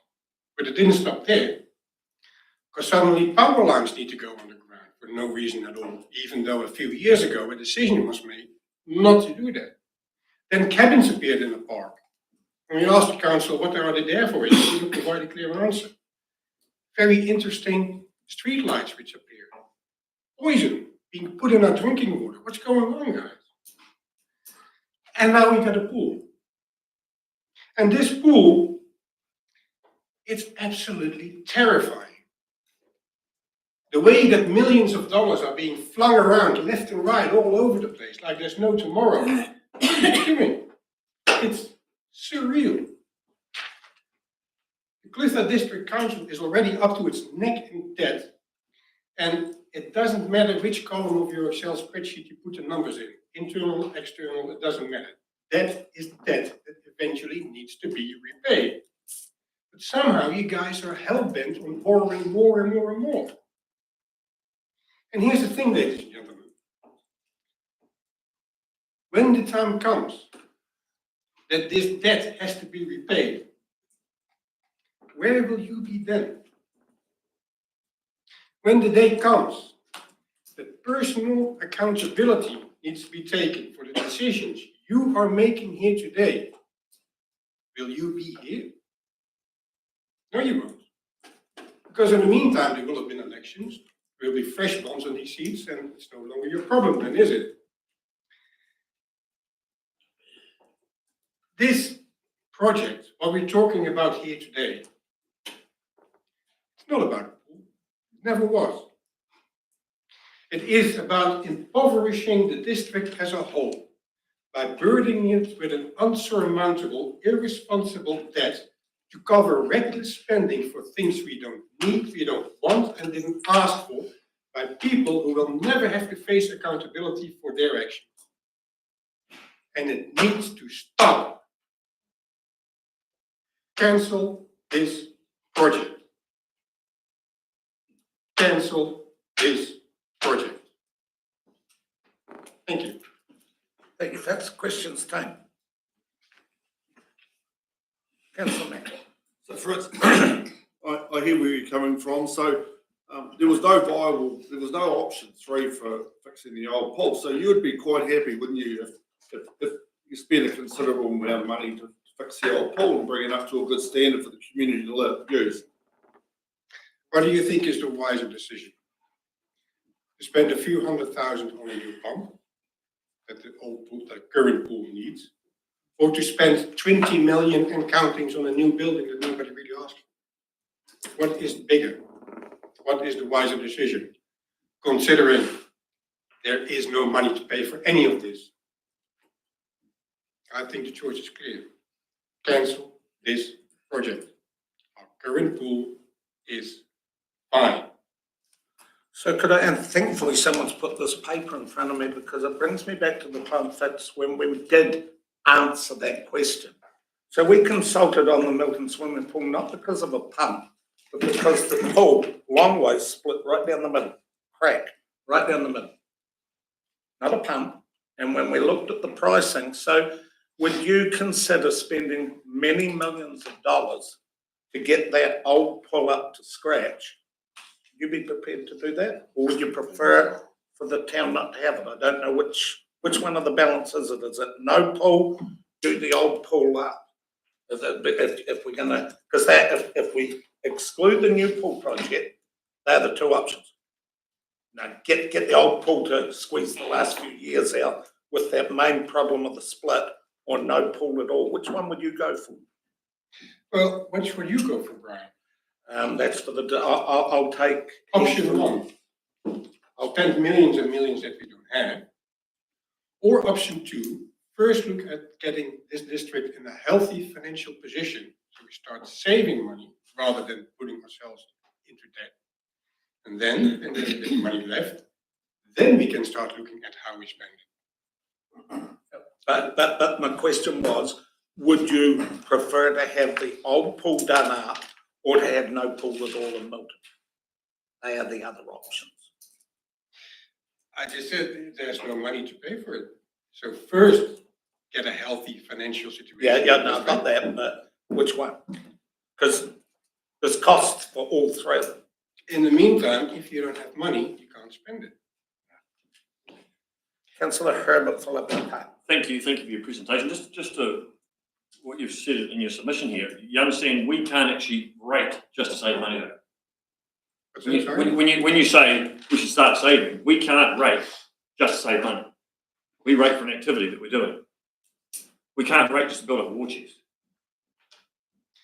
Do you understand that? Several years ago, this district was in a very healthy financial position. Where did all that money go? Was there, in all that time, was there really nobody here that said, put a finger up and said, hey, look, maybe this is going in the wrong direction? Shouldn't you have noticed something? I'm just asking if you realise that we can't actually rate just to save money. I think you can. Councillor Payne. Thanks, Your Worship, and welcome, Fitz. Look, I agree with you about the accountability. Where will we be? And we won't be here as councillors, possibly. But I'll pose a question to you, and this is what we've got to do is look at the delicate balancing act. Where will Milton be? Where will our children be in 30 years' time if there's no pool and and people are leaving town because of it? Where will our children be if there's no money to spend on everything anything in 30 years' time? All they have then is maybe a pool that they didn't really ask for. And if they want to use it, they have to pay an admission. So you appreciate our fine balancing act. We've got to work out on both sides of this to understand it. If you really care about future generations, then the first thing to do is get finances under control. And then you have a bit of money, and then you can say we can spend it on this or that, or we can do whatever we want. But if you don't have money, you can't spend it. And you can't borrow it, because borrowed money is debt that has to be repaid. And you're trying to tell me that you want to borrow money and burden your children with having to repay it? You're the one making the decision. You want to put our children in debt? You want to have their children there? Further That's questions? all right. Thank you. That's fine. Yeah. Any further questions? If not, firstly, I enjoy your passion. Well done for coming and stating your case. And point taken. Thank you for assisting us. So, yeah, appreciate it. Thank you. Killer. Okay, team, next one is pay. I'm still going to where's the? 37. Yeah, no, I've got a paper here that's actually granddad font that I can read. And someone's taken it off me, righto. So the next one is Wayne. Is Wayne here? Welcome, Wayne. So Wayne McCauley is on page 37. Where's my granddad?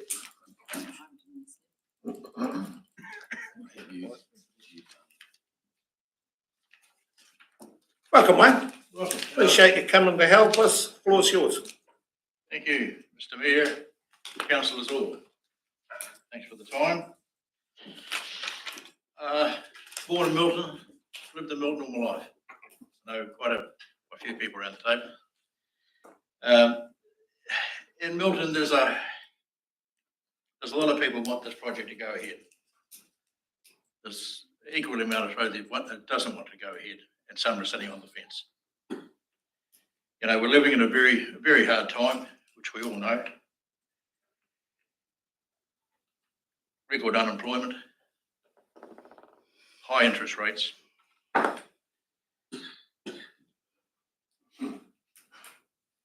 People worried about their jobs, keeping their job. Timaru lost 600 people, one of the reasons we've closed down. You know, where do these people go? Where do they keep? Where do they? They'll all have rates to pay, interest to pay, mortgage to pay.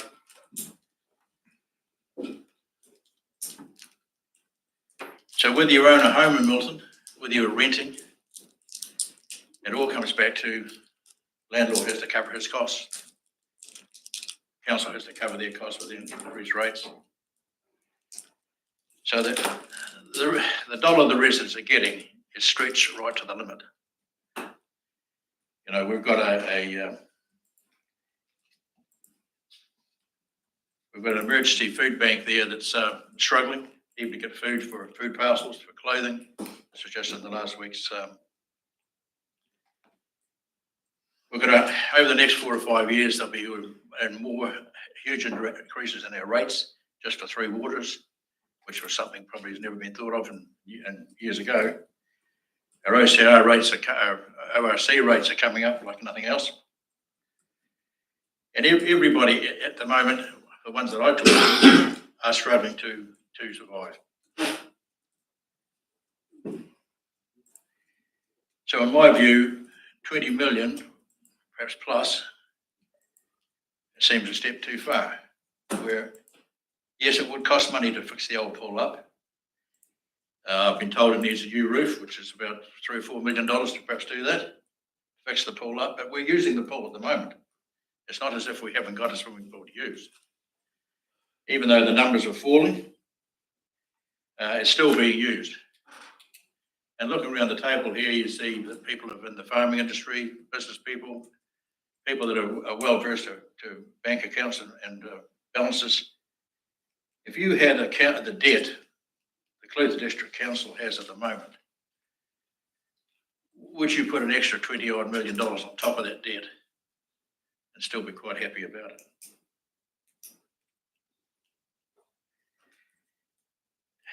In my view, it's a project that's, I'd love to see it go ahead, but it's just a step too far at the moment. We need to get a bit more money in the bank, as it were. And I know that some things the government are not helping out with and never will.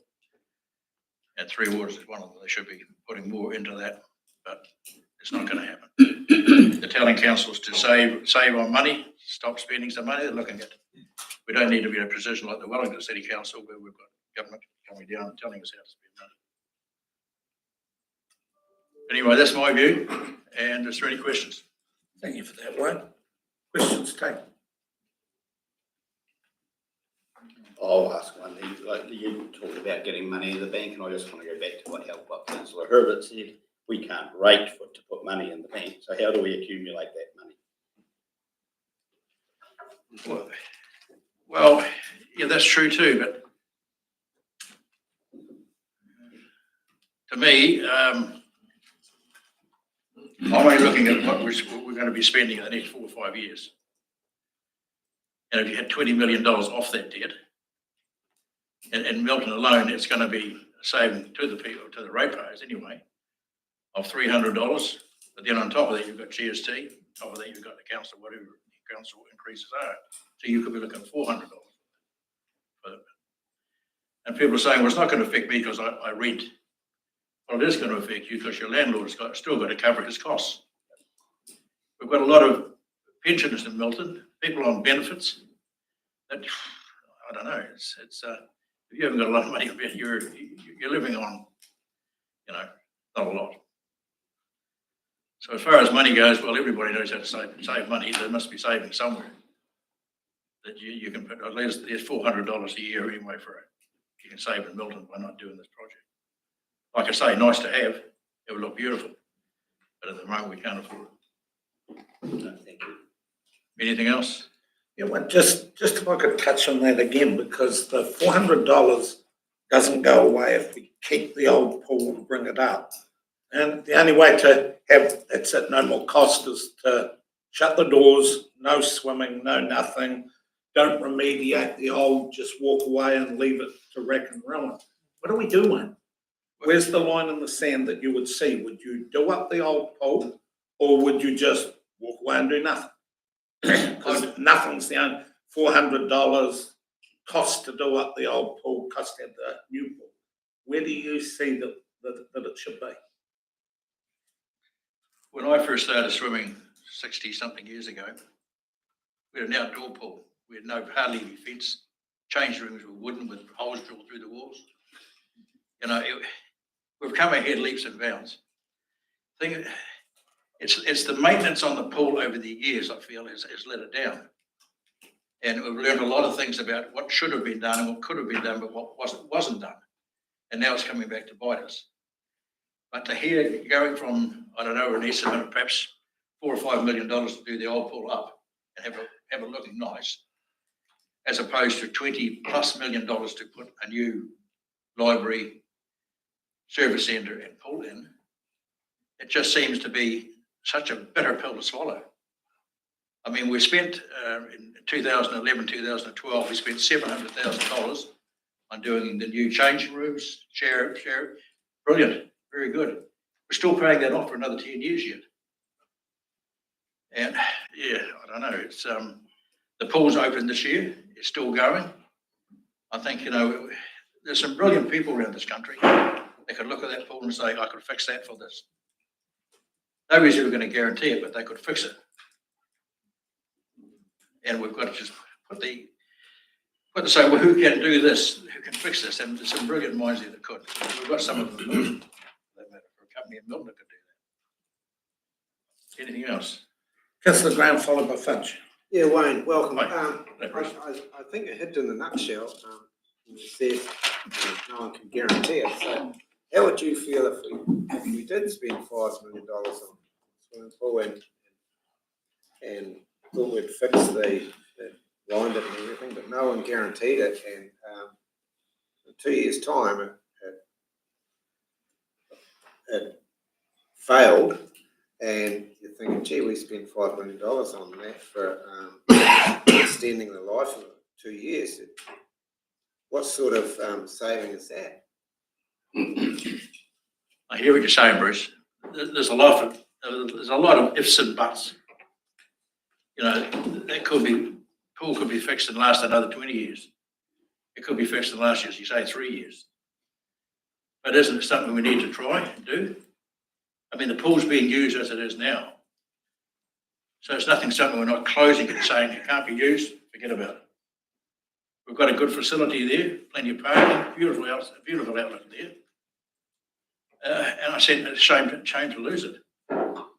We've got right next to look, Bruce, when you were growing up too, every school had a pool.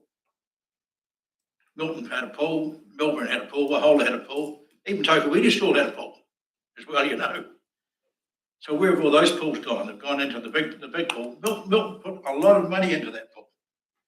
I think when the council we took over from the Milton Borough Council, I think we were just about debt free. That pool was all paid for. But like I say, there's been things done. The maintenance perhaps hasn't been up to scratch, but things that should have been done weren't done. That's why it's got to the state it is. But anyway, Councillor Fitch. No, that was Councillor Graham asked my question. Thank you. Oh, yeah. Any further time? Oh, I'll just ask a question because you talk about rate savings, Wayne, and you've opted for option 2, not to build the pool, and there's options in there to look at doing other things. And just to get back on it, respond to the question about savings, it says in here, what would the rate saving be if the project stopped? And it says that this is how much you'll save on your rates if we do not go ahead. So I'm probably saying something that, yes, we can save money by not going ahead with this project. It's the rate payer. It comes back to the situation too, is how's the pool going to be used? I mean, you're going to have at least probably 5 or 6 people working there looking after that pool. It's going to be going, something we've never had before, it's going all year round. We've never had that before. The swimming pool's open, it's usually open from November to April, March, April. We don't know how that's going to go, how much is going to be charged for a swim. But people, with tough times as it is, people are paying now $3 to get a kid in for a swim. Are we looking at $4 or $5 for a swim, perhaps? Well, you take 2 or 3 kids along there, there's $15 just for a swim itself. There's nothing else extra into that, it's just a swim. And I mean, how many days a week are you going to do that? You've got the winter time with minus 5 degrees or something like that. People say up at 6 o'clock in the morning, so I can't wait to go for a swim. You know. Any further questions, Tim? If not, Wayne, firstly, can you remember when we were kids and used to crack the ice off around the outside? I remember we used to swim in the river. Yeah. You know. I don't think young ones like Jock would believe me used to do that. Well, the Togo River used to be clean enough to swim in, but that's we swam outside from November till March, April. No problem at all. So look, thank you for your passion. Thank you for your input and perspective. I appreciate it. Thank you. Cheers. Thanks. Okay, next one up is page 51, Don Sinkler. Well done, Don. Floor's yours.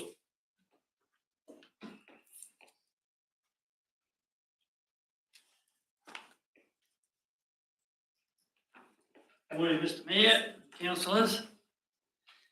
The guts of my submission you already got. What I'm going to reinforce it with is that I really started to think about it when I read this article in Clutha Leader dated the October 2nd and had down there gusset it that we will be paying $81, us in the Takoba Valley and the Bruce County people will be paying $301. And I thought, well, I happened to be going up for an appointment up to Dunedin, and I had read an article in the paper about this wonderful, wonderful pole that had been overhauled at Dunedin Intermediate School, in which, as a young boy, my grandparents' mother lived in Opaho, and I remember the day it was being built, that school, and they built one at Waikari School, and they built one at Mornington School, learners' pools. So anyway, after wife's appointment, I show along to have a look at this pool, and at Dunedin Intermediate School. And it was a JC Swim School owner. She wasn't there, but another lady was there who was teaching some kids to swim. And she was kind enough to answer some of my questions. And I said to her, it looks pretty impressive. And she said, it sure is. She says, I think it's one of the best school pools in New Zealand. And I says, tell me a bit about it. I said, I noticed it's very clean and the air is, there's no smell of chlorine and no overspray like from the pool, condensation. Pretty good. And she said, yeah. And I said, are you doing that the same way as we did a spray booth by changing the oxygen as fast as you can, the air circulation? She said, exactly, we're doing exactly that. So anyway, I took a photo there, well, of the pool, which you have, and then I said, can I go and have a look at your mechanism that's driving it? And consequently, I walked out to the back, and it has a fence around it, and it shows the heat pump system and the air changer system and all the ducting. And I came back and had a talk to her, and I said, a lot of ducting. She said, yes, $30,000 worth of ducting. But she said it was essential for what we're running swimming in this pool. And this pool had to be closed down for 3 years. And we run it at Waikari Pool. We did a slight modification there. And we're running it at Milton School. And she said the condensation is unbelievable. And I said, so we had to do something about it. And we did. And I said, yes. I said, the Waikari Pool, I said, it actually leaked when they first built that pool. I was a young boy at Waikari School. We helped the builders, and that is keen. A lot of us boys went into the trade later on, and they said to me, it leaked, and they couldn't actually use it for nearly a year until it was satisfactory to be used. And she said, yes, I heard about that, but also the Mornington's pool is still leaking today, and it's leaked from 1958. So anyway, I said to her that what's the sort of cost in running this outfit? And she said, we don't know yet because it's so new. We haven't had our bill for the power. Yeah, okay. So I went up to Waikari School, my old school. I hadn't been there since 1959. I swam in at last, and I went inside, and I went to take a photo, and no way in hell could I take a photo because the lens on the camera just fogged up immediately. And so I Point just... of order, Your Worship. I just wonder if we can get to the point. So, Don, you've got 1 minute, 1 minute to go. Yeah. So the guts of it is that I went up to Roxburgh's pool. Roxburgh pool, she said to me, I said, how much did you raise for this pool? 10 years ago we started. She said we finally got to grips with it 3 years and it made the $3 million and built this pool.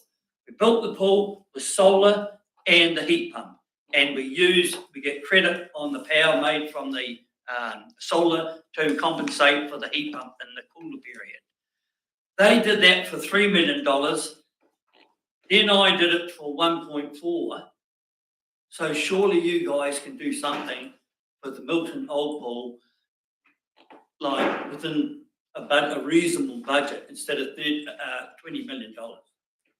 That's the guts of it. And all that money, us, the ratepayers, have to gift to you for the Milton Pool. So thank you for that, Don. Questions, Tane? Councillor Finch. Sorry, thank you. You said Roxburgh started fundraising 10 years ago and Yes. they built it for $3 million. How much did they, and how long ago was it built?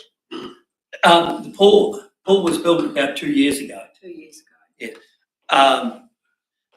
She said to me that a committee started 10 years ago.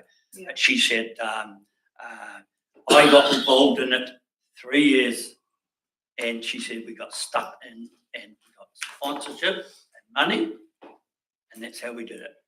So I should probably have a clarification. It was finished in 2023. It had been going for 16 years. It's a 6-month pool, very similar to what Lawrence built for 3 point.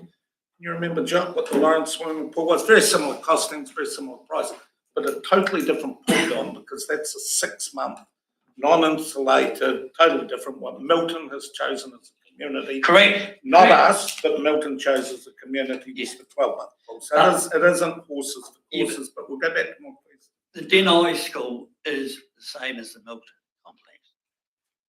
More questions, Tim? Thank you for that. Thank you for that, Don. Appreciate your input and your insight. Right, our team. Where is my bigger? I'll get there.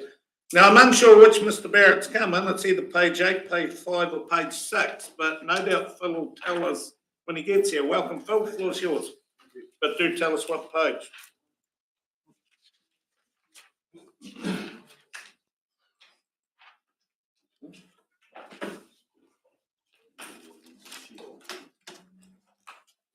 So 5 minutes still, but could you, before we start, what page or which Phil is it? Okay, I'll just get myself organised and everything will be revealed. Thank you. Right. Good morning, everyone, and thank you for the opportunity to speak. I have got, as you'll see, 3 submissions. I was a wee bit sort of surprised to see them all happening all at once. So if it's all right with you, I'll just do the 3 as a one. Look, sorry, my apologies, but we've got 3 submissions. We will have 3 different types of questions. I'm quite sure on the 3. Right. What's everyone's thoughts, Tim? Do we expedite it by going down to 1 or is the specific questions? I can do. Well, you've got them as an individual and there's 2 groups. I'm presuming it's 3 different submissions. Yeah, well, I can do the 2 groups. Well, I'll do it that way. Okay.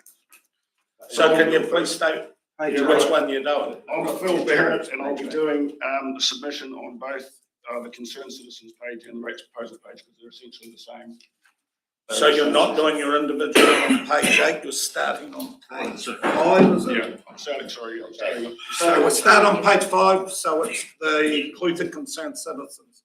Welcome, Phil, from Concerned Citizens, floor's yours. Thank you very much. And like I say, thank you for the opportunity to speak, and it is a wee bit confusing to me as well. So I'll deliver this submission here. This is really what's going on the group pages, the Concerned Citizens page and the rates proposal page regarding the Milton swimming pool. Some of the comments and opinions aren't necessarily mine, but they're an overview of what's going on in the group.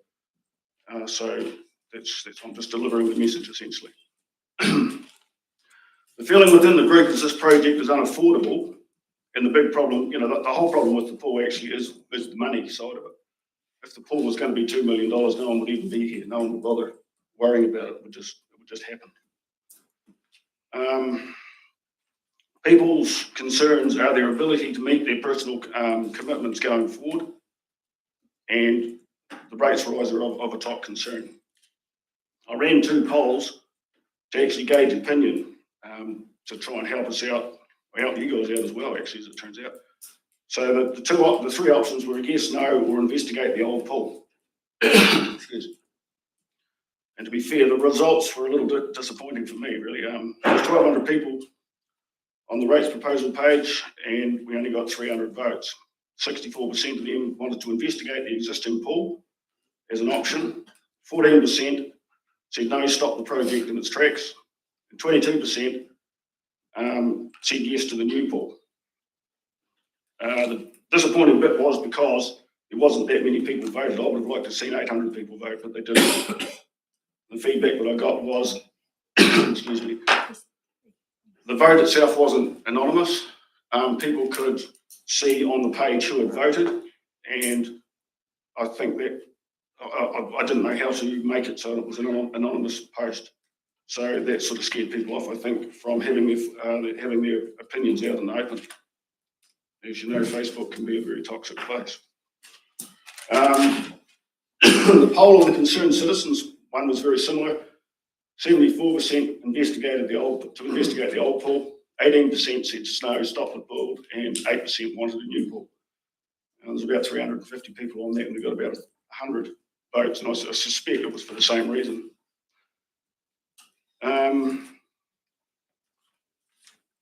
So basically, the majority wanted to investigate the old pool in favour of a new project. Now, from the comments, I've listened to the submissions here today, and from the comments within the group, and I can read a few, most of them are actually mimicking what has already been said here today. It's the affordability of it. They see that no one wants to see Milton without a pool. That's quite obvious. But the way the consultation document read, the only way to investigate the old pool is to stop the new build. So that also accounts for people wanting to stop the build. Now out in the community, there's a new type of hardship that's actually starting out in the community. I'm not sure if you're aware of it. Sorry, I've had a sore throat. Now we've always got people in the community that are going to struggle, and there's always got people that are always going to find hardship wherever it is. That's just a fact of having a community. There's people on the dole, there's people, life just hasn't worked out for them. But now what we're seeing is older, retired and semi-retired people that either own their own home or very close to owning their own home, probably got 100K in the bank.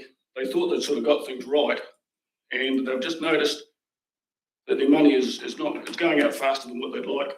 So we've got 64, 65 and 68-year-olds going back into the workforce, driving a truck or something, cleaning to make ends meet. And that's actually a bit of a concern that we're actually sneaking back into a different sort of band. And we've also got younger people, first-time buyers that, just starting out. They're both working to pay bills, and their disposable income is being eroded by rising costs, and the money's just not there for the lifestyle choices that they want to make. So the cost of living is essentially touching more people all the time, and it's really getting evident. Now, we recently went through a long-term plan. These are comments that are from the page. We recently went through a long-term plan, and it was explained to us that the previous government's water regulator is requiring a lot of money to get our water compliant. And until this government does something constructive to help out, we're all stuck with that reality. Now, it was said at the time, and even just the other day, that this council's main focus was on three waters. And that's a little confusing for people now that we're here to decide on a $20 million swimming pool. Is this council in danger of just saying words and not sticking to an already set goal? And from the pages, the question that has been put to me to ask you today is, sorry, I've missed the question. When it's time to vote, what is the actual level of imposition that you're willing to inflict on the community? Where's the bar going to set that is actually too much? Because people are actually right on the brink now. And every little bit, I know that, when you work out $1 million or whatever it is over the amount of ratepayers, it's only a few cents and dollars or whatever over the amount of it. But people are really struggling, and all they see is no one pays their rates in dollars and cents every week. They normally pay it, quarterly or whatever. So they've got to come out of that hunk straight away. That's what they see. So they're on the brink. And of course, a lot of people, as quite rightly pointed out by me the other day, a lot of people don't even realise the rates were going up. And they've only just started realising that now with the latest round of rates bills. So reality is going to really hit hard for some people. And that's really the end of the submission for the rates proposal page. Sorry. Right, 10 questions, please. Councillor Loon. Michael, thanks for coming. You quoted a lot of figures from your group, what you've done, but how many in your group currently use the current pool in Milton?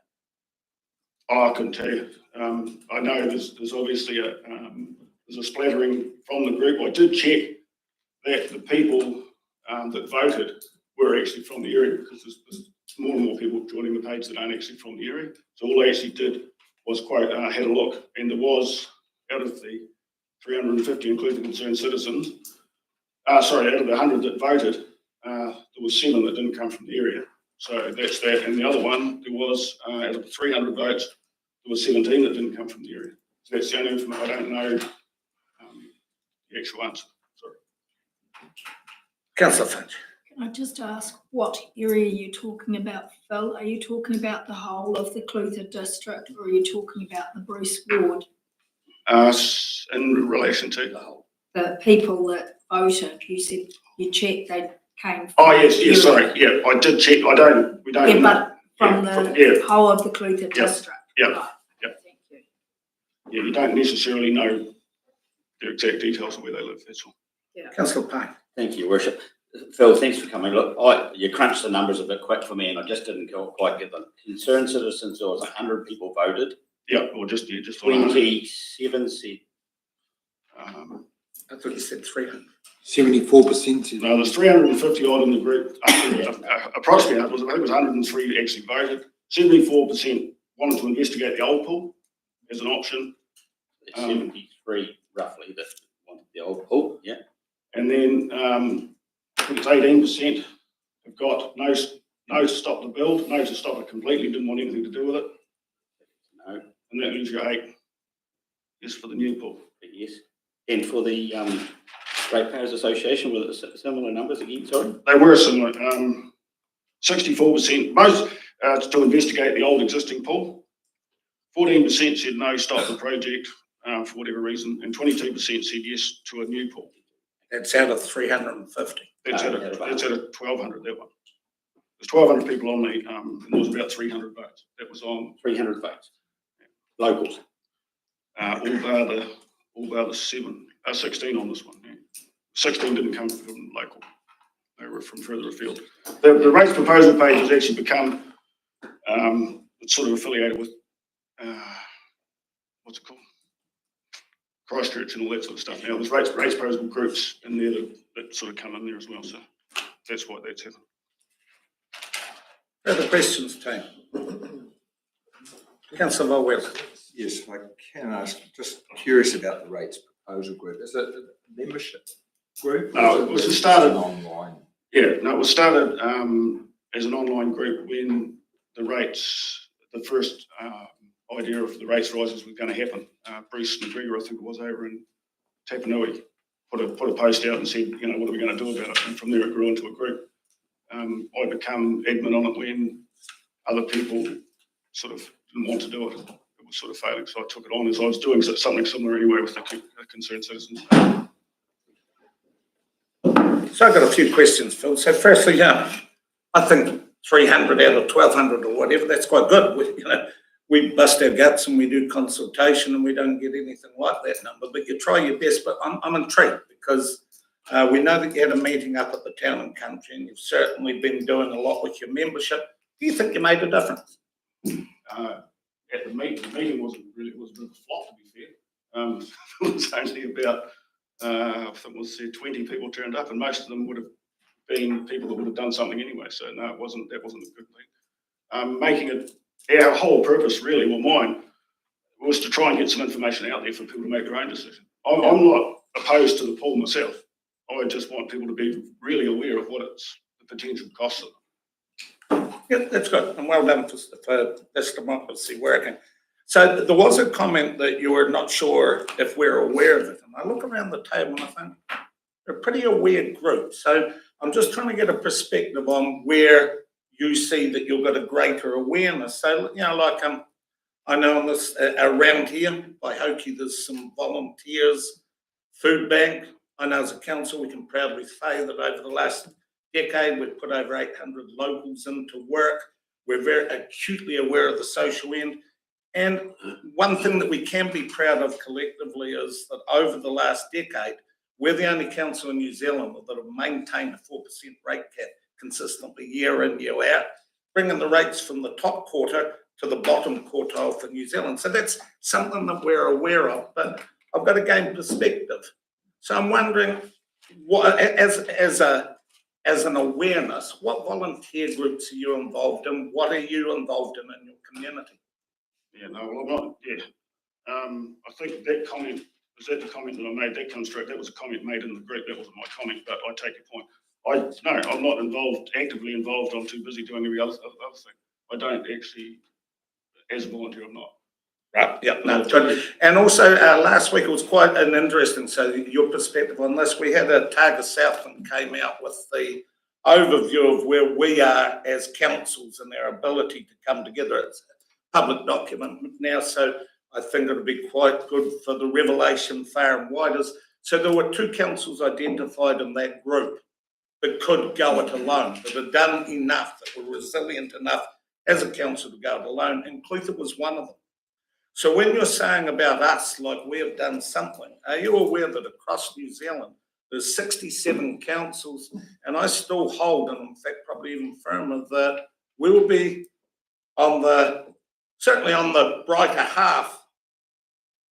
Are you aware that the situation is not a Clutha District Council, it's a New Zealand situation, and on the whole, this district council is far better off than the majority, as proven by the Morrison and Lowe report, which I virtually insist that you read. Yeah, well, if someone would forward it, I will read it, but I'm definitely aware, well aware, acutely aware that the problems that face this council face every council, and that we are not the only council, or anyone else for that matter. We're basically all in the same boat. Are you aware of what percentage of our overall spend we do on poor roading and water? It's a pretty simple question that we've had. We're often attacked on your group, but are you aware what that figure of core function is? Water, there is a point to this. There is a point to this. No, I haven't researched that information for that. So that does put it in perspective. Any further questions, Tim? Sorry. Oh, no. Yeah, no. So Councillor Bolwell. Yeah, thanks, Your Worship. Just at the bottom of your submission on the Clutha rates proposal group, you've got, does the voter exclusion for predetermination only apply to councillors? I'm just not sure what you...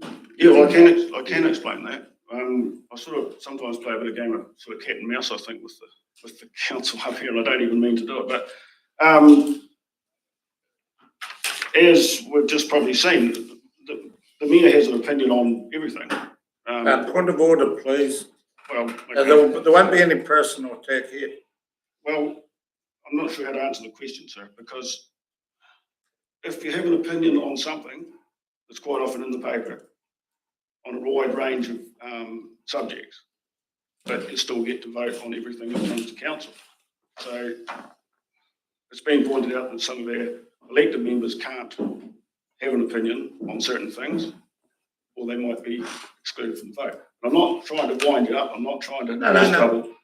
I don't know how council functions. So we should explain here, because there's been confusion on your part for this. So quite literally, during consultation, while a councillor can have internal thoughts, they are not allowed to make definitive statements in the public.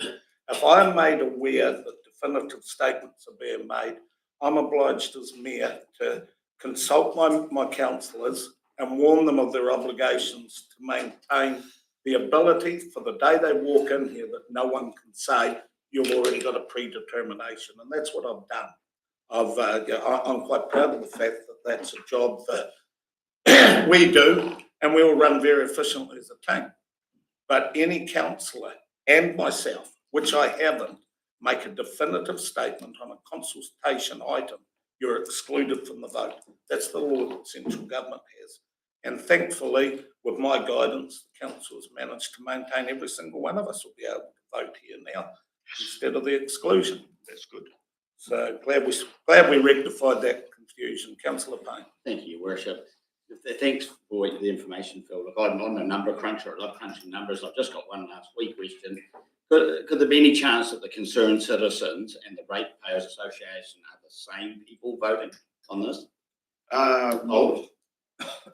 Yes, there will be double ups on that, because essentially I never actually thought to check cross-reference who they were, to be fair, but there will be double ups. Yes. Yeah, thanks. Councillor Graham. Yeah, Phil, welcome. I noticed in your, I think it's the Concerned Citizens one, rate proposal, that you mentioned that the newly elected coalition directed with the need to have against full service. Yes.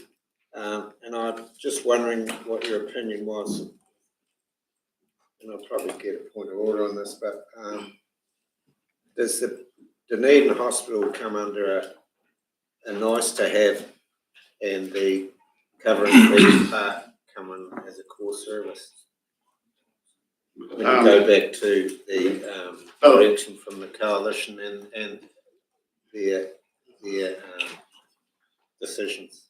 Yeah, well, it's a good point. It just shows you that they can just turn and do what they like. I will cover that in my own personal submission coming up, but it's a good point that you make. I mean, you can't trust them, can you? I do think the mayor actually, this will be a strange one. I do actually think the mayor for a stand on the Dunedin Public Hospital. I seen him in the paper, and I thought, if you'd let me know, I could have got a lot more people there. I was there. Right, we better pull it into what we're dealing with. So any further on this particular part? Because I think now we go to individual. Is that right?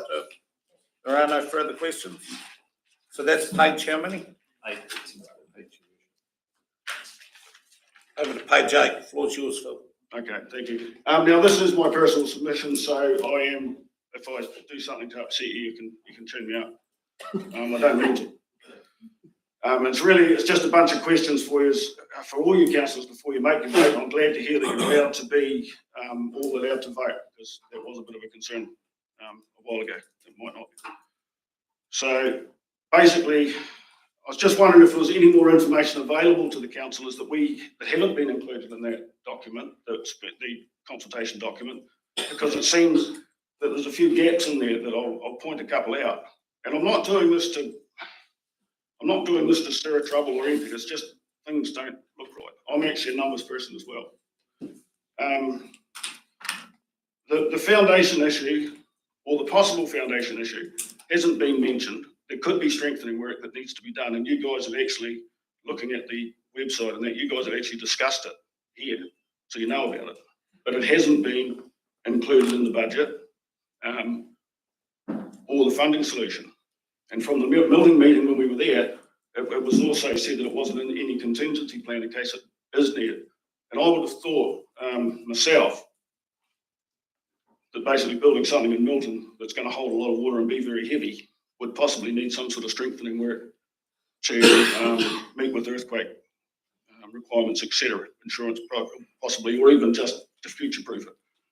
So what I'm saying is there was $1 million chucked around as a possible extra, but it's not mentioned in the document. So I'm just wondering, is that another one that's added on that possibly needs to be paid for by the ratepayers? Another question, and it states there's a possibility the $2 million trust funding may not be achieved, but it doesn't actually say in there what will happen if it's not. So if it's not achieved, does that mean that's added on as a ratepayer expense as well, or does it mean we look further for more funding? I don't know, I'm just reading off the document I had here. There's also the $1.9 million better off funding. There's differing views on that. I understand the council position. You've got an original contract with the previous government, and it possibly does still stand. More power to you if you do, that's great. But the coalition has been very clear on how it wants the government funding spent, and are very unhappy with allocations not focused on the need to haves, which comes to councillor's question. So basically, if the money in fact is able to be used for the pool, which would be good for us, will that have any impact on future requests for lending on needed infrastructure? Does that put like an X against your name? I don't know how it works. If you spend it on something like that. We've seen from recent hospital downgrade that they're certainly not scared to say no. So is that possibility? So that is included. That is included in the thing, so we're aware of that one. But I'm just wondering whether there's further implications if we do use it, or it gets used for a swimming pool. Question 4 I would have is, excuse me, the actual running costs don't really seem to have been explored to any great extent. I mean, it's probably a hard thing to actually get everything. You can't put everything in a document. That you pointed out to me, it would be as thick as a phone book. So I realise that there's a few guessworks in that, but these numbers seem very light, considering what it costs to run the Balclutha pool. And this thing here is going to be an all-year job. So just on the money side alone, there seems to be some unanswered questions, and that will impact the rates. And I'm just wondering if perhaps some of those answers need to be sorted out before you can actually vote, or have the vote. And number 5, I think it's probably the last thing, is the timeframes are a bit confusing because it was said at the Milton meeting that there's a, once this thing's voted on, if it goes ahead, you can start essentially the next month or in December. I'm just not sure, is there not a tender? Has there never been a tender? I haven't seen a tender. Do you need a tender of that for a job of that calibre? Or is it a fixed price contract? Because a lot of people, as bad as the money side of it would be a lot more upset if this thing blows out like the toilets or, I mentioned the town hall, because that's still a bit raw for some people. So I'm just wondering, is there any actual assurances that we've got an actual nailed down price or some document that says that's all it's going to be? That's my opinion on that. Just last couple of remarks, I made some here. It's actually, I think it's a shame that more work wasn't done to add an option of refurbishment of the original Milton pool into this consultation thing, since it's already out in the public arena. I think that the yes-no scenario has actually caused a wee bit of confusion, and a lot of people are actually out there thinking that the Milton pool's already closed, when in fact it's not. It's still being used. I'd just like to point out that I'm actually not opposed to the pool at all. I just want people to know exactly what I said before. I just want people to know that the actual financial implications, what they could be, but it's almost impossible to let people be aware of that when there's so many holes that we don't know. Now, our district rates are set to rise again next year, and well, they will forever, basically. And there's people out there that haven't even come to terms with the fact that they've gone up. I seen an article where our mayor had explained that the people basically opening the rates bill are going, what's going on? And that is happening. So this on top of that is going to come as a real shock to some people, because there's a lot of people out there don't even know this thing's going ahead, to be fair. That's the truth of it.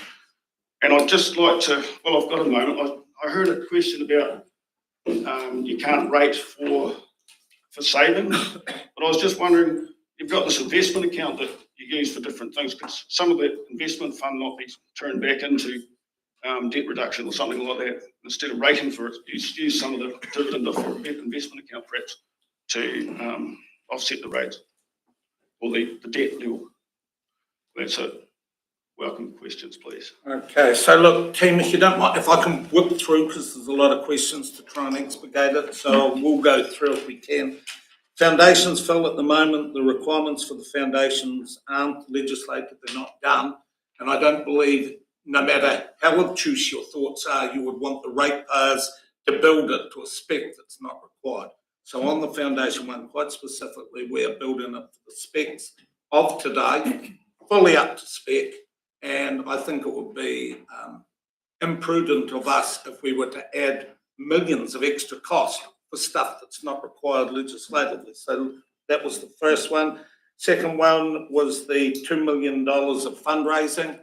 Later on today, we're going to have members of the fundraising group come in here, and the passion and the commitment, and they are determined that they're going to do it. And as we've gone around the communities, I look at the community champions that have come out, I believe in Milton. If they didn't, well, that will be a situation that we'll have to face because incrementally through the consultation process, we are trying to take the community with us. As you say for yourself, not everyone gets engaged, but everyone comments. But if the fundraising isn't made, it isn't achieved, I believe in the team. And we have to have belief, but that will be if it did and the unlikely event happen, we'll sort that out at the time. The $1.9 million contracted, we have had it from this government, from the government department, DIA, that it is a contract that they will honour along with us. So as it stands, I do believe that if somehow that money came out now, yeah, sure, we would put it into Three Waters. But specifically at the time, we were told not to put it in Three Water projects. Quite the opposite, it was to be put in anything but the Three Waters projects, because the Three Waters projects were gone. A rule from another day, another time, we as a council have moved on, but we fully intend to, keep our options open. At the moment, we're honouring the agreement that we have with the community, and DIA is also standing with it. The next one, running costs. So the community champions that are in charge of the pool have looked at the running costs. It is something that, help me out here, team, but I believe it wouldn't be finalised until it's actually up and running. There's always, how does it go? Not a critical factor in do we do it or not. The start time, there seems to be quite a bit of confusion here from you around the start time. So when it was said the start time, it is the process that starts, not the building. So tomorrow, well, not tomorrow because we're only in the verbal, but at the end of our deliberations, if we were to decide to go, the process starts, not the building. So we will, Jules, if you could just go through the steps, there's going to be a tender. Your worship, yeah. Your staff wouldn't want to be answering questions. No, I'm just trying, I have gone through it, I'm trying to remember. So what you've got to get in is, it's not the banging of the hammer, it's the process that starts. That's what Donald was talking about at Milton. The consultation, why didn't we do old pool, new pool? Years ago. And one of the iterations of consultation on this project, there was the old pool, new pool. We came to that conclusion, we move on. And then finally, the investment account. We've certainly looked as a council at our options around the investment account. The investment account sits still at around 30 million, but most of that is Sir Adele, the forestry. There's criteria to it. So we can't take it from there and spend it there. We'll certainly have a look at it, but there are limitations on virtually all the account. I think that covers all your questions. Are there further questions, Councillor McAdam? Oh, can I just add further to that investment account, Phil, that the long-term returns for the council on that investment account are nearly double what we're borrowing. So probably makes sense to let that keep that money there and let it keep growing and borrow if we get that. Oh, thank you. Well, that's why I like asking questions, because you get answers. So Probably running 10-11% versus 5 to 6. Councillor Park. Yeah, thank you, Richard. Well, thanks, Phil. No, you asked many valid questions. I just want to ask you, do you ever sit down with your local councillor and have a yarn to him and talk about this stuff? I'm allowed to tell him. You know, I keep in touch with Dane quite often. Yeah. Well, there was many answers in there I felt should have been already explained. Oh, really? Oh, okay. Okay. And we do use investment account to offset rates as well. That's where we're at. Yeah. So we do use some of the investment. Hold on, we can't do statements. Questions, Dave? No more questions. Thank you for that, Phil. Appreciate your passion as always and your commitment to giving your perspective. Right, thank you very much. Back to the big form. Where am I? Oh. No, so Mrs. Oates is unable to make it today. And so we go to page 59, Peter Wilson. Welcome, Peter. The floor is yours. 59 team. So Peter, you've just come in, just so that you know, 5 minutes for your presentation, 5 minutes for questions. The young fella over the back there will hold a card up for you when things are getting tight. Thank you, Mr. Mayor, and the elected representatives here and staff. I want to say it's important to be able to speak to a concern. My concern isn't about having good services at all. I think it's great if we can afford. But there is a situation that we're all involved in at the moment, and that is we're smack bang in, whether you like it or not, a tough time financially for our ratepayers. It's not uncommon for me to field a call from a ratepayer that's struggling to meet his rates. The 14% increase this last round, many think there'll be a 20% increase next year. So financially, you have a mortgage, you've got debt. 4 years ago, it wasn't much at all. But I heard the other day, it's past 70 million, maybe well past 100. I'm saying to you, it would be prudent not to rate anybody outside the Milton rating catchment for this project. I've been proactive in development. That's been my past, and I hope it'll be our family's future. It'll only be my family's future while we function as business people. We have people going to the wall in our community. The banks have taken charge over at least one property. We have another family that's looking at in excess of 10,000 acres, or nearly 5,000 hectares into forestry. There are a lot of farmers wanting to get out and go to Aussie. I want a council that I have confidence with. The rating issue of splitting the cost of this 50-50 between the larger community and the project and extra increase in rates, I say no. Mr. Mayor, thank you for this opportunity. I'm open to questioning. Questions, Dan? I'll start with a question, because it's interesting, Peter. So you come from Clinton, which is a tiny community that has been one of the benefactors of a wider district impetus behind the project. So are you saying that while Clinton has received benefit from the wider district paying for their project, now that it's Milton's turn, you don't want to do that anymore? Okay, so I need to explain this. There are seasons and there are times, and the economic time we're in is quite different to some of the projects that we've engaged in at Clinton. Look, we have a fabulous hall. Mind you, our swimming pool, I think it's limited to $4,000 for funding.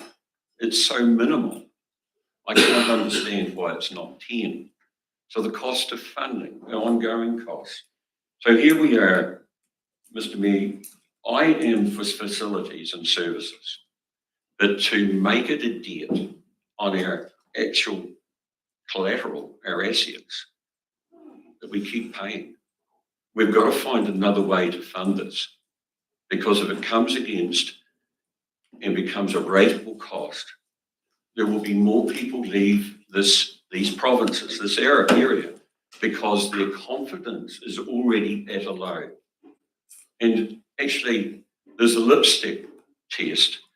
The lipstick test is when you look at how people's confidence is, you go and look at, instead of new dresses, how many women are buying lipstick just to do makeup. And families are suffering. The shops are not selling the clothing. We're going to have more doors shut. We've got to stop this so that we can enter into another phase, Mr. Mayor, where we can fund it another way. And there may be another way. But as to put it as a rateable cost, I think it's morally wrong. Hey, I've had people ring me and they're weeping on the phone.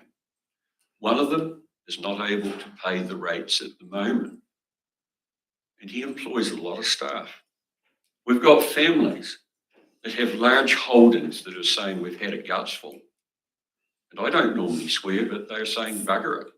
What's the future in being in New Zealand when we've got high taxes? And I want to bring this to your attention. This is a tax. It's just a local body tax. Hey, thank you for the services we have. Look, I'm not wanting to say Milton no, Clinton yes. I'm really saying we're in a spot, we're in a predicament as ratepayers. There are services in Clinton, in Clutha that are going to shut. Sorry. Questions then, Councillor Fudge. Thank you. You said about funding it another way. What ideas do you have for that? How else do you see it can be funded? It is possible that in the Milton area, because it's such a community good area, you tend to be passionate about your own district. I would say explore that more. There may well be another funding source. You may have to give a naming right to the pool. But when you haven't got the money and you're facing to borrow, and then it comes back across even a broad community, even $100 knocks people around. more in their head. They're saying, we're struggling. We just can't carry on. Groceries, look, our farm costs have gone up 17%. And our actual production's going up. And if it weren't, we'd be in trouble as a family. If I answered my question. Yeah, so thank you. Yes. Further question. I'm intrigued, Peter, because while this is certainly an issue that we're faced with here today, in the wider perspective of things, like we consulted on over 600 million of apex and capex for 3 waters, and we're borrowing. We're borrowing like anything so that we can support the farmers, support the rural, we can support the communities. Are you saying we shouldn't borrow and we shouldn't be doing that? Especially when you have a service already in place and you have a pool that's functional and a library. I think you need to put it on a later, just like we have to do. We have to cut our cloth to suit our needs. And I think it's one of those times where we already have something's running. It's not like a death or life and death, like sewage, drinking water, and those things. I put it a different category than this. I'm sorry, but that's a basic need, that we have clean water, waste management, and that's done well. So this is not a criticism. It's just explaining what I see in the community, the broader community than Clinton. I'm saying I meet with 20 people every Thursday night of the week, every Thursday night. And I've done this for 2 or 3 years to try and get a handle on what's happening. There's about 20 men. And I'm hearing grave concerns from family men wondering about what their future will be. So water, Mr. Mayor, still got to be cost effective. Wastewater, I totally agree that we've got to deal with those issues. But if there is a pool functioning and there is a library, let's see if we can find another way of funding it. Look, if I had heaps of dough rolling, my wife's in the back there. We are givers, but we're not loaded except in assets at the moment. Sometimes you'll get a bequeath, especially when the community stands in unity. And that's what I heard from you, Mr. Mayor, the champions. Give the champions a while to take their call instead of rating all ratepayers. Let the champions have their day in saying, is there anybody any other way? So that's my plea to you, so that we do not lose more local people from the region I live in. I'm in the most southern end. But the time that you helped funding what we have in Clinton was a better time in our history, where there wasn't so much, perhaps, term debt. But Mr. Mayor, you've made a statement about the concern for the term debt in the Clutha district. And I am with you. I want to see this district prosper and in the black, not in the red. Further questions, Tim? If not, thank you, Peter. Thank you, everybody. Appreciate your time, appreciate you coming and helping us. And thank you very much, everybody. All the best. Thank you. Team, I've got to ask a special request, please, because I want to have a bit of councillor only time if I could. So, councillors, don't go anywhere. I'll see whether it's, this is adjourned now until 1:30. We've got all that time, so we've got to use this time